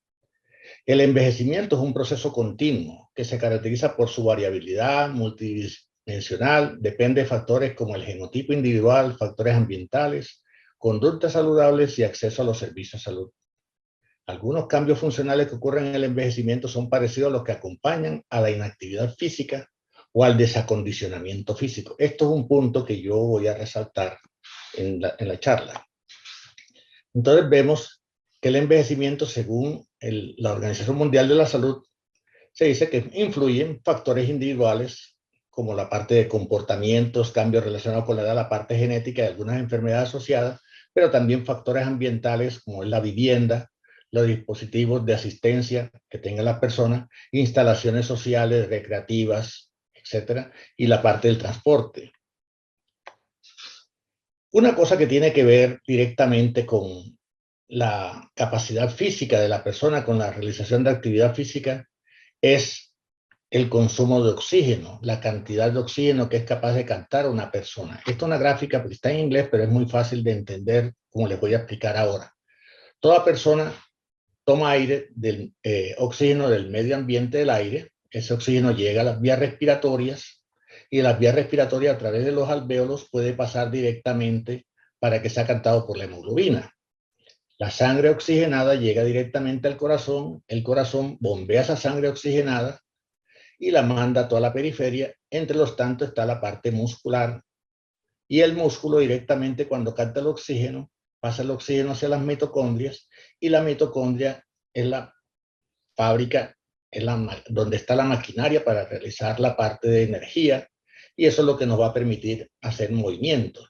Esto es una cosa interesante, esta es una gráfica que yo quiero que se graben todos porque cualquier factor que modifique, que se altere la captación de ese oxígeno en cualquiera de los lugares, ya sea la parte respiratoria, ya sea la parte de la hemoglobina, cardíaca, la parte vascular periférica, la parte muscular, etcétera, van a alterar la capacidad física de una persona porque la persona no va a poder captar suficiente cantidad de oxígeno para hacer su trabajo. Por ejemplo, las personas que actualmente tienen COVID, que han tenido COVID, son personas que han tenido un problema respiratorio, una inflamación bastante grande de la parte respiratoria, entonces hay una alteración directamente en el funcionamiento de los pulmones debidamente, la captación alveolo capilar va a estar un poco disminuida.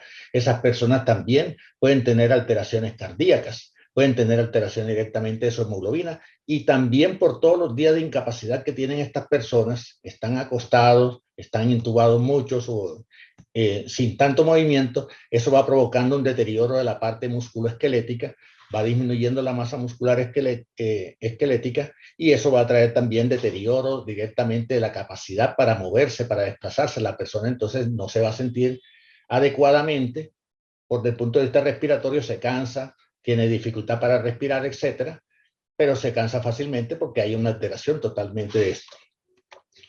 Entonces nosotros estamos viendo que el desacondicionamiento físico de todos nosotros tiene que ver directamente con la parte cardiopulmonar, la parte musculoesquelética y la parte metabólica. No me voy a referir a la parte cardiopulmonar porque ya muy claramente el doctor Alberto Barón y el doctor Ale Rivera acaban de hablar de todos los problemas cardíacos que hay, la falla cardíaca, los problemas valvulares que pueden estarse presentando en las personas mayores, al igual que los problemas respiratorios que en personas mayores, por ejemplo, producto de un EPOC, enfermedad pulmonar obstructiva crónica, personas que tienen, por ejemplo, otro tipo de patologías respiratorias, entonces, o hábito de fumar, entonces eso puede alterar la parte cardiopulmonar.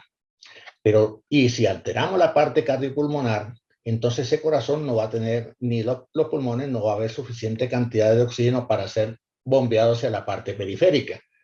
Recordemos directamente que la capacidad física de una persona, ese pico del VO2, ese consumo de oxígeno va a estar determinado por la cantidad de sangre que bombea al corazón, por la capacidad que tengan los músculos de extraer el oxígeno y de ser utilizado directamente. Entonces, por eso estamos hablando completamente de toda esta parte. Entonces, si se nos altera la parte cardiopulmonar, se va a alterar el rendimiento físico de una persona.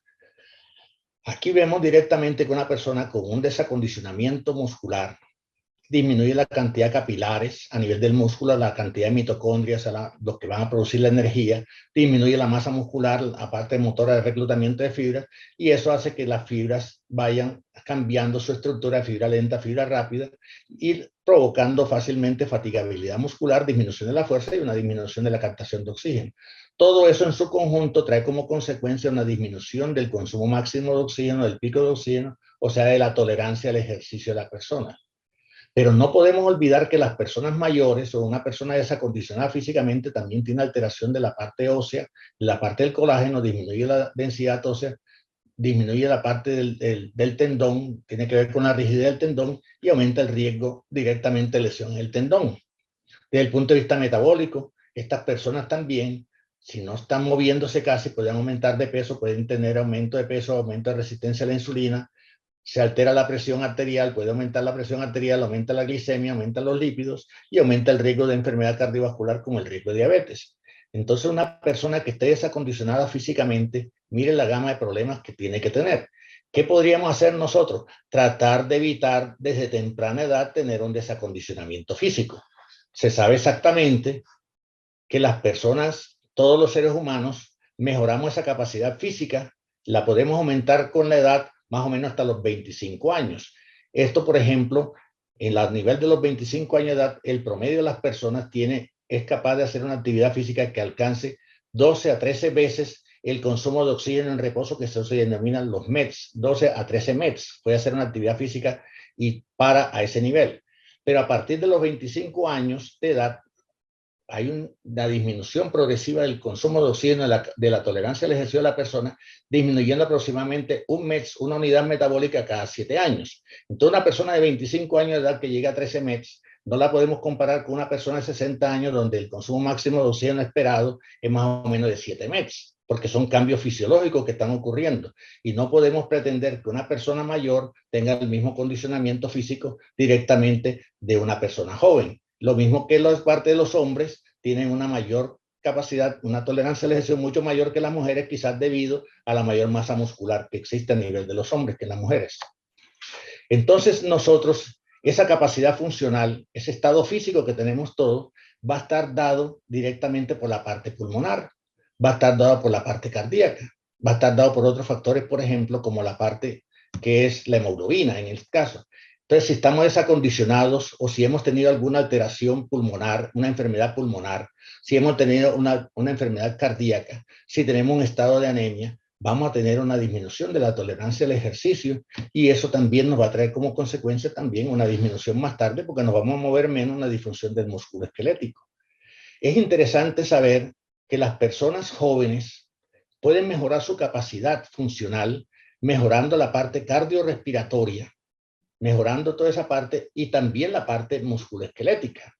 Sin embargo, las personas adultas, los adultos mayores, debido quizás a la mayor morbimortalidad que existe en estas personas mayores, de problemas cardíacos, de problemas respiratorios, el mejor rendimiento físico se va viendo en todos los cambios que van ocurriendo a nivel del músculo esquelético. O sea, la capacidad que tiene el músculo directamente de extraer mayor cantidad de oxígeno para que esa persona pueda tener una buena tolerancia al ejercicio. Entonces aquí tenemos ya, se ha hablado directamente de algunas alteraciones, el doctor Barón y el doctor Alex hablaban directamente sobre lo que era la sarcopenia. Nosotros sabemos que en el envejecimiento todos estos cambios musculoesqueléticos van trayendo como consecuencia una disminución de la masa muscular, ya sea por enfermedad directamente o por falta de movimiento, pereza de algunas personas, y esa misma sarcopenia que va teniendo directamente, eso trae menor consumo de oxígeno, que es lo que acabamos de decir ahora, menor fuerza y resistencia a nivel muscular, menor tasa metabólica de reposo, menor velocidad al caminar, una discapacidad de la persona y una dependencia. Y esta menor actividad trae menor gasto, también puede ir acompañado de anorexia, alteración neuroendocrina, lleva una desnutrición crónica y esto es un círculo vicioso. Entonces estamos viendo de que la parte directamente del envejecimiento puede ir acompañado de lo que es la sarcopenia, esa disminución de esa masa muscular. Pero también hablábamos de la fragilidad, ya lo han mencionado los dos expositores anteriores. ¿Y qué es la fragilidad? Entonces hablamos de un síndrome biológico que refleja un estado de reserva fisiológica disminuida y vulnerabilidad a unos factores estresantes como suelen ser las enfermedades agudas y crónicas. Entonces las personas que tienen fragilidad tienen un fenotipo, ya lo han mencionado los doctores anteriores, y la persona comienza a notar una lentitud directamente en su movimiento, una debilidad para moverse, hay una disminución de la contractilidad, hay una inactividad, se siente muy agotado, y esto tiene sus varios componentes. Uno puede ser debido a enfermedades cardiovasculares existentes, un desgaste directamente por la vida, la predisposición genética, y esto va provocando una disfunción multisistémica. Pero también van acompañados directamente, se sabe que la falta de actividad física aumenta la parte inflamatoria, se le ha demostrado las proteínas inflamatorias se detectan y es como si estuviéramos teniendo un estado inflamatorio interno y eso trae como consecuencia una disminución de la masa muscular, de la composición corporal, también hormonas como los andrógenos, la resistencia a la insulina traen estas alteraciones y eso trae una baja tasa metabólica, malnutrición, la persona tiene directamente que reposarse y este círculo vicioso se sigue haciendo. Entonces tenemos que ver de qué manera podemos ayudar a las personas a romper este círculo vicioso para que las personas no estén en estado de fragilidad ni tengan directamente esa sarcopenia y que la parte cardiorrespiratoria se mantenga funcionando adecuadamente. También se sabe que la parte de la actividad física está asociada con la parte de la salud mental. Se ha demostrado que los factores como la diabetes, la hipertensión arterial, la dislipidemia, estos factores de riesgo tienen que ver con el deterioro cognitivo, deterioro funcional. Estas enfermedades son prevenibles. La enfermedad cardiovascular, cerebrovascular o enfermedades de vellos vasos son prevenibles. Lo mismo que la parte, muchas veces, la obesidad. Y el ejercicio físico se ha demostrado que ayuda. Y estamos incluso haciendo una investigación actualmente para demostrar mucho más cómo la actividad física puede retrasar la parte del deterioro funcional y cognitivo de las personas. Y vemos que también van acompañadas de enfermedad osteoarticular. Entonces, ¿cómo va a ser la parte del ejercicio en las personas mayores? Sabemos que el envejecimiento sano ha sido enfocado para prevenir enfermedades crónicas no transmisibles, pero los mayores esfuerzos deben ser requeridos para disminuir la enfermedad cardiovascular, fragilidad, dependencia y para mantener en forma independiente un buen estado físico, mental y cognitivo de cada individuo. La actividad física es el determinante más importante de un envejecimiento activo. Juega un papel muy importante en mejorar la calidad de vida, disminuir incapacidades, morbilidad, mortalidad. Nosotros sabemos que el ejercicio físico puede provocar beneficios a nivel del organismo. Un ejercicio bien hecho trae muchos beneficios, cardiorrespiratorios, metabólicos, osteomusculares, etc. Pero un ejercicio mal hecho puede provocar muchas complicaciones, arritmias, infartos, incluso la muerte de la persona o problemas osteomusculares. Por esta razón, para hacer la parte del ejercicio físico, tenemos que tener una buena asesoría. Y para eso están los médicos, directamente uno debería ir donde un médico para que le haga una evaluación. Está la historia clínica, personal, familiar de cada individuo, el examen físico, determinar los factores de riesgo.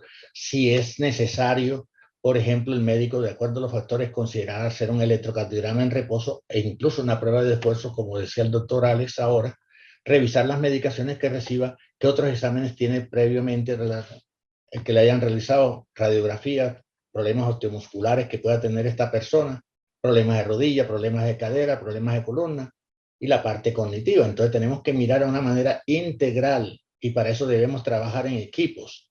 Hay unos equipos de profesionales que estamos dispuestos a brindarle una mejor calidad de vida a estas personas manejando al paciente de una manera integral.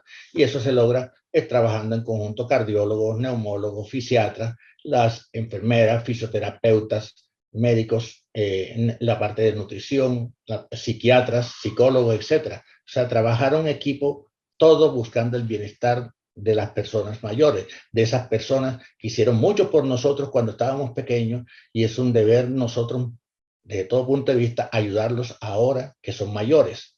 Así como ellos hicieron cuidándonos nosotros cuando estábamos pequeños, ojalá nosotros tomáramos más conciencia para cuidarlos a ellos ahora que son mayores. ¿Qué riesgo tiene el ejercicio?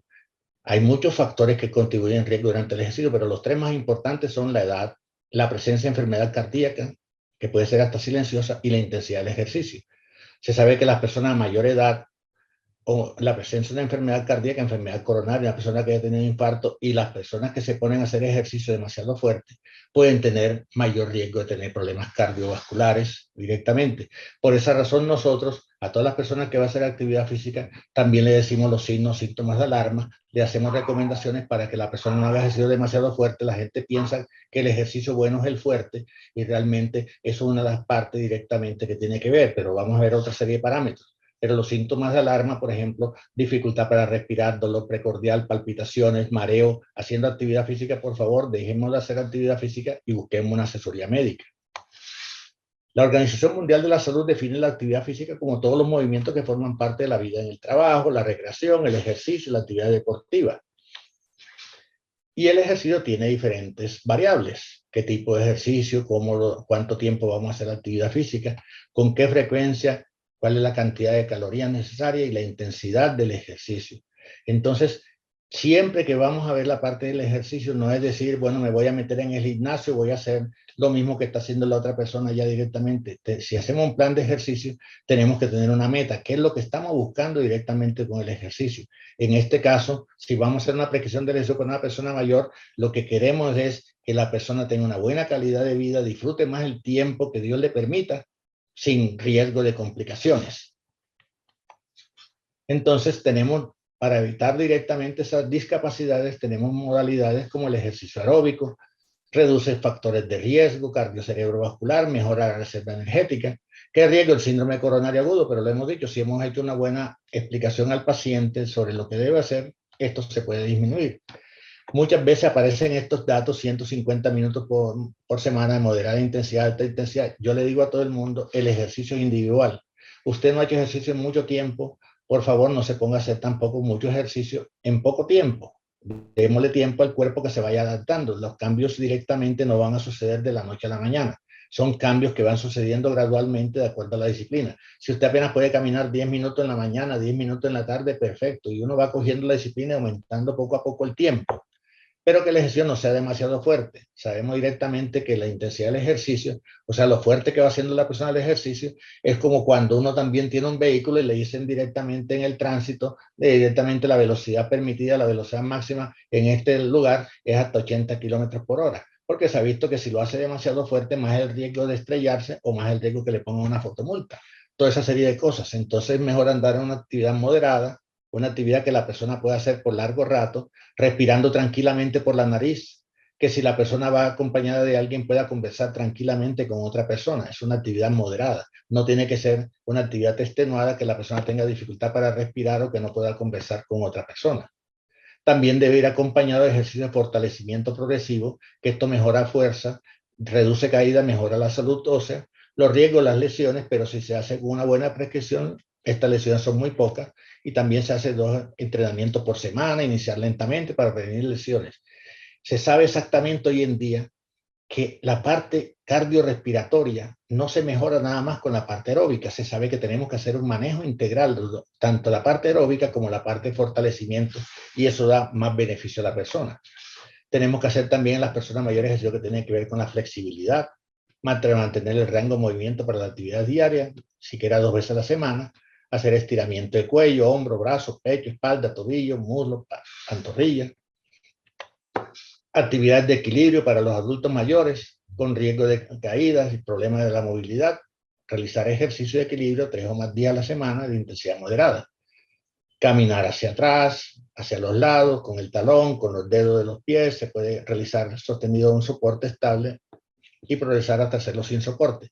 Todos los ejercicios de estos deben ser prescritos, recomendados por expertos en la parte de la actividad física. No pensemos que esto lo puede hacer todo el mundo.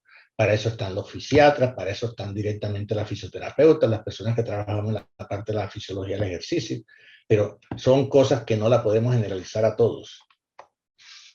Las personas que tienen problemas de cadera, se sabe que los recomendados, por ejemplo, bolos, ciclismo estacionario, el baile de salón, el baile aeróbico, caminar normal, la caminata, la natación, el golf, la cancha de tenis y el senderismo. Pero la persona tiene problema de cadera, no se recomienda la parte aeróbica de alto impacto como el baloncesto, el fútbol, la gimnasia, el squash, el voleibol, etc. Aquí tenemos algunos ejemplos. Todo el plan de ejercicio debe ir acompañado de un periodo de calentamiento, inicialmente estiramiento, calentamiento. Tenemos la parte de fortalecimiento, tenemos la parte de equilibrio, tenemos la parte que tiene que ver con la flexibilidad, y todo esto en un lugar donde se haga un manejo integral del paciente que llega a un servicio para hacer la parte de la actividad física. Estos programas se hacen, todo este tipo de actividades se hacen, una actividad se hace en unas sesiones, otras se pueden hacer en otras, etcétera, se pueden repartir. Y si el paciente requiere asesoría nutricional, también se le da. Si requiere asesoría psicológica, también se le da. Observemos que el riesgo de muerte, por ejemplo, en personas que tienen diabetes, hipertensión, dislipidemia, obesidad, es muy alto. Pero si la persona hace actividad física, esto se ve en las personas, y si va acompañado de sedentarismo, peor. Pero la persona comienza a hacer actividad física regularmente, y miren que el ejercicio, cuando se hace en una forma regular y bien hecho, va disminuyendo el riesgo, mejora su capacidad funcional, aumenta la parte parasimpática, que es lo que hace que el corazón lata más despacio, mejora la perfusión arterial, la presión arterial, la sensibilidad de insulina, mejora el colesterol total, y esto llega a un nivel, cuando se hace el ejercicio regular, un nivel adecuado, con poco riesgo de complicaciones. Pero si el ejercicio se hace muy fuerte, puede provocar lo que dije anteriormente: arritmia, dilatación del ventrículo izquierdo, disfunción, protrombosis, aumenta el riesgo de coágulos, incluso la parte de la muerte de la persona. No podemos ponernos a comparar el ejercicio como cualquier medicación. Se hace bien, una toma la medicación adecuadamente, puede tener beneficios. Si la toma de una forma inadecuada, puede tener problemas. No nos comparemos con nadie, somos diferentes personas, tenemos diferentes comorbilidades, tenemos diferentes estados general, pero no podemos compararnos con las demás personas.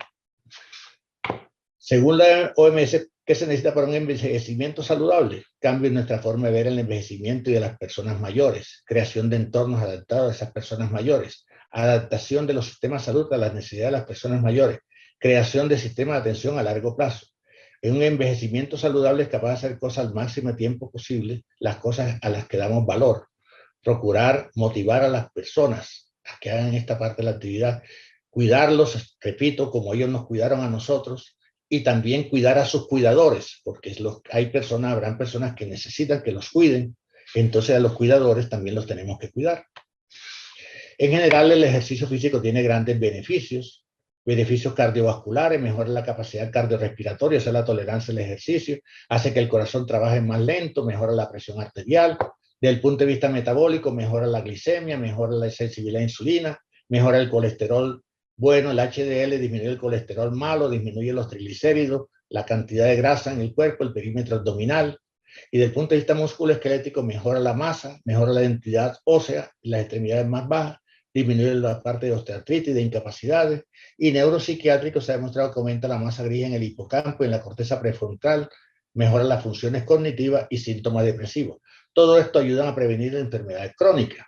Pero si nosotros hacemos una buena prevención de enfermedades crónicas, ¿como cuáles? Como la enfermedad coronaria, el infarto, la hipertensión, la diabetes, la hiperlipidemia, la obesidad, la sarcopenia, la osteoporosis, la fragilidad, el Alzheimer, algunas condiciones psiquiátricas como la depresión, y esto nos permite tener una mayor longevidad.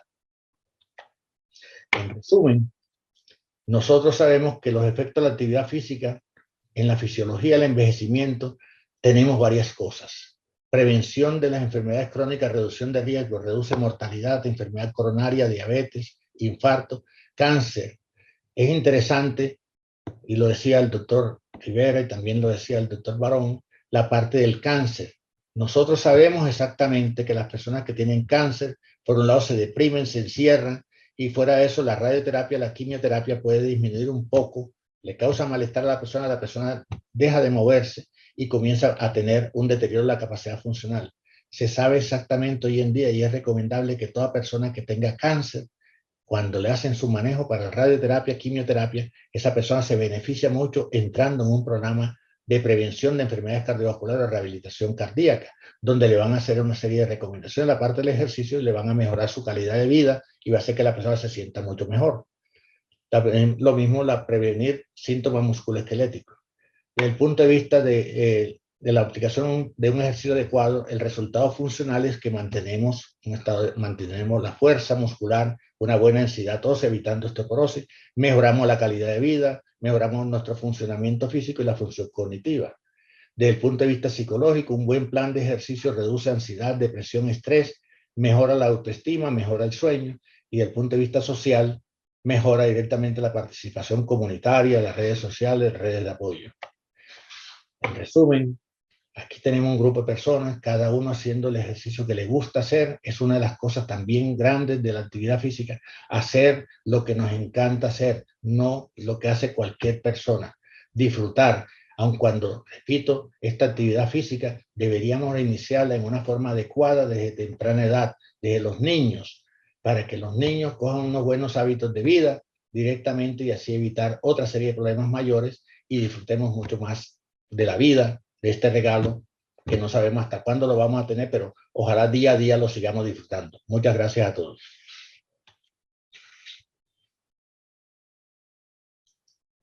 Bueno, si tenemos alguna pregunta, alguna cosa, doctor.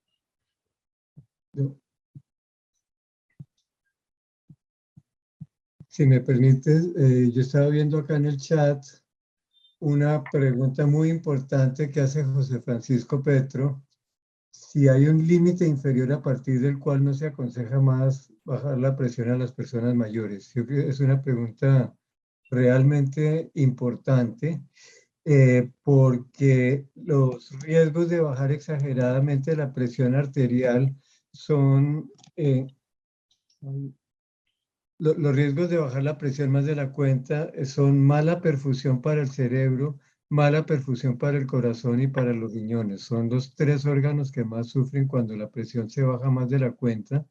Entonces, cuando estamos en un tratamiento antihipertensivo en las personas mayores, especialmente los mayores de 80 años, así como hablábamos que 140 y casi que hasta 145 podría ser un límite superior aceptable, nunca lo deberíamos bajar o en lo posible no bajarlo a menos de 120 milímetros de mercurio, crítico si lo bajamos a 110 milímetros de mercurio.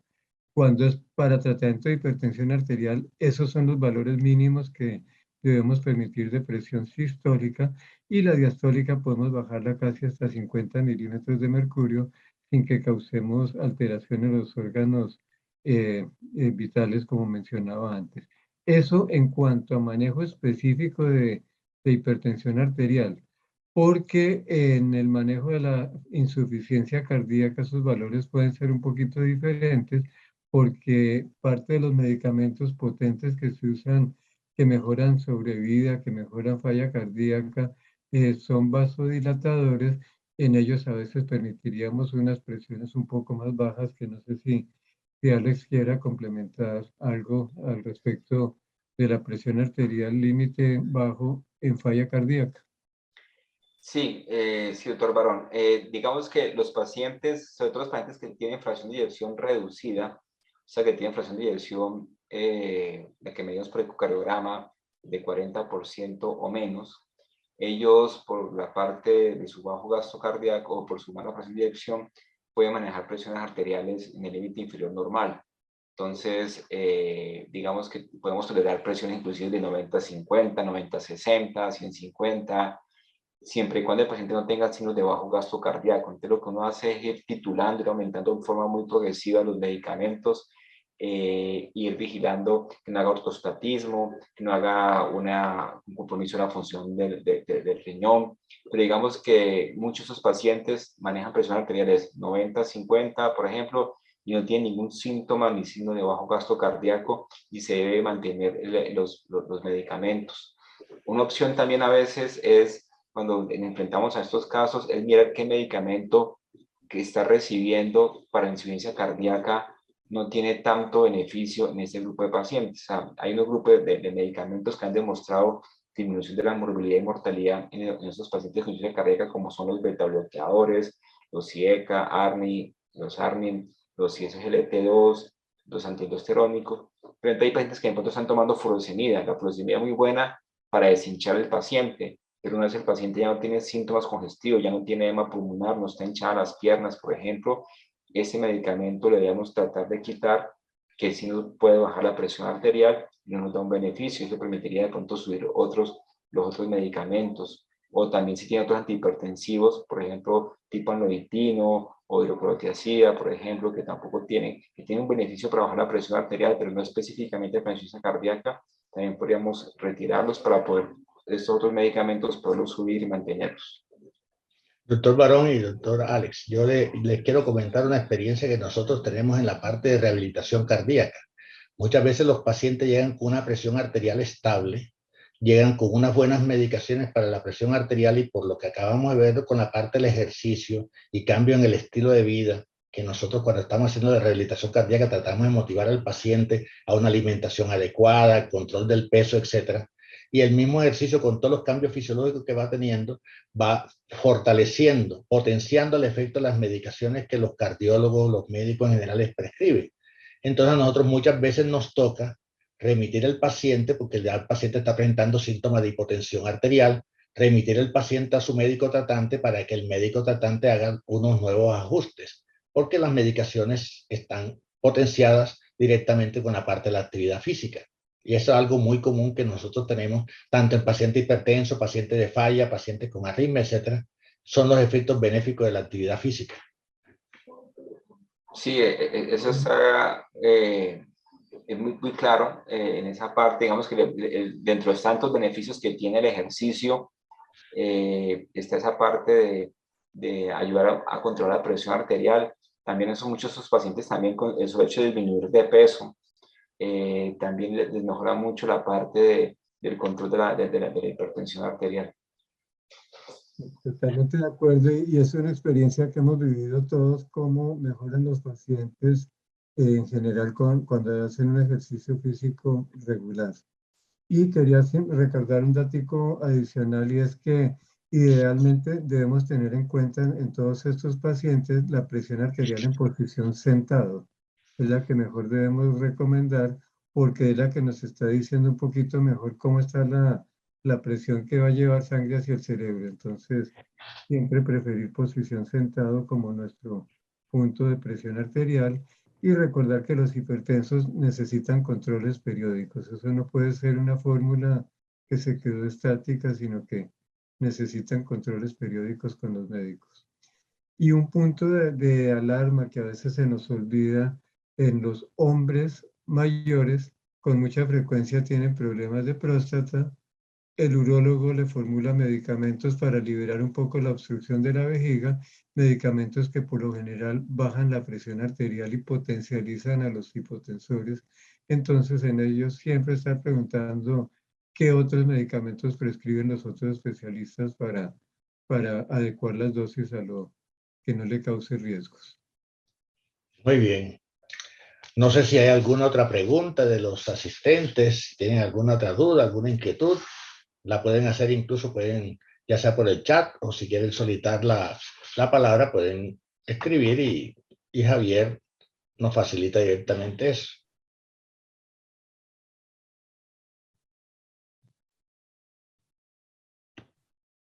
Parece que no hay más preguntas, como que quedó todo muy claro, doctor Barón y doctor Alex, directamente. Doctor Caraballo, una pregunta. Esta parte de, muchas veces uno ve que con los pacientes dicen, bueno, yo tengo problemas de cadera, no puedo hacer problemas de ejercicio de alto impacto, por ejemplo, o por osteoartrosis. Los ejercicios en piscina, estos ejercicios acuáticos, ¿qué recomendación tiene usted con respecto a eso? Nosotros, por ejemplo, en la parte de rehabilitación, siempre le decimos al paciente que no estamos en actividad competitiva. O sea, cada individuo, entre más nos estemos moviendo, mucho mejor. Si el paciente se siente bien en la piscina, moviendo brazos, desplazándose un poco contra directamente el agua, con cierta resistencia, está obteniendo más beneficio que si permanece sentado. O sea, cualquier movimiento es mejor que permanecer sentado. Y eso sí, hacerle las advertencias. Habrán algunos movimientos y para eso están los especialistas, los fisiatras, que los evalúan muy bien y le dicen directamente hasta dónde pueden hacer ciertos movimientos o no. Pero la piscina es de los mejores ejercicios que hay, tanto para las personas con limitaciones como para cualquier ser humano. Es quizás uno de los ejercicios más completos que hay, porque ponemos a trabajar todo el cuerpo humano cuando estamos nadando. De acuerdo. Pero el más barato, el más bueno, el más bonito y más barato se llama la caminata. Sí. Sí, pero la piscina, yo también soy amiguísimo de la piscina porque además de las cosas buenas que menciona el doctor Caraballo, tiene la ventaja que se evita los efectos de la gravedad sobre las articulaciones, sobre rodillas, caderas, columna. Entonces son ejercicios que para la parte ortopédica también son muy benéficos. Excelente. Sí, señor. Completamente de acuerdo. No sé si hay alguna otra pregunta, alguna duda. Bueno, si no hay más preguntas, solamente me queda decirle al doctor Alberto Barón, al doctor Alex Rivera y a todos los compañeros que nos acompañaron ahora directamente, a todo el público que nos acompañó.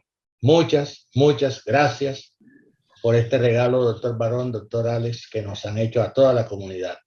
Estoy seguro de que todo el mundo tendrá mucho más cuidado en su salud para ver si podemos aprovechar este otro periodo de tiempo que Dios nos regale. No sé si tienen alguna otra palabra ustedes que decir. No, agradecimiento por la oportunidad de que participáramos en este evento tan importante para la comunidad.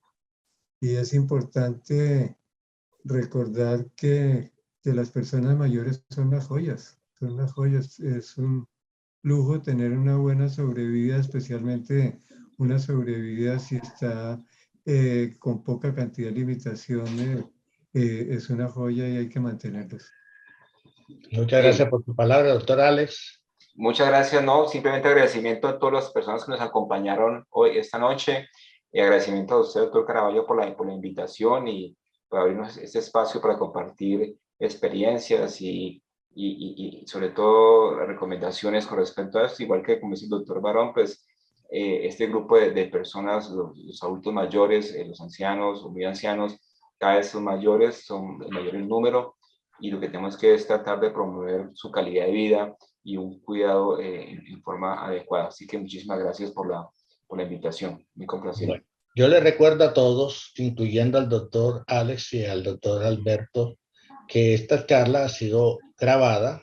Nosotros tenemos un técnico que nos acompaña, que es Javier Genei. Gracias a él podemos hacer la grabación, pero Javier tiene que mandar esto al otro grupo técnico para que haga una filtración adecuada de la grabación y quede de buena calidad para ser colocada en la página Aulas Abiertas de la Facultad de Medicina de la Universidad de Antioquia, donde ustedes podrán ver directamente eso. Yo de todas maneras, a la mayoría de las personas que están aquí presentes, que nos han acompañado el día de hoy, yo tengo sus correos electrónicos y una vez esa grabación esté disponible, yo se la envío a todos porque vale la pena conservarla. Nos volveremos a ver el tercer jueves del mes de marzo a la misma hora. Que tengamos todos una feliz noche y muchas, muchas gracias a todos. A seguirnos cuidando.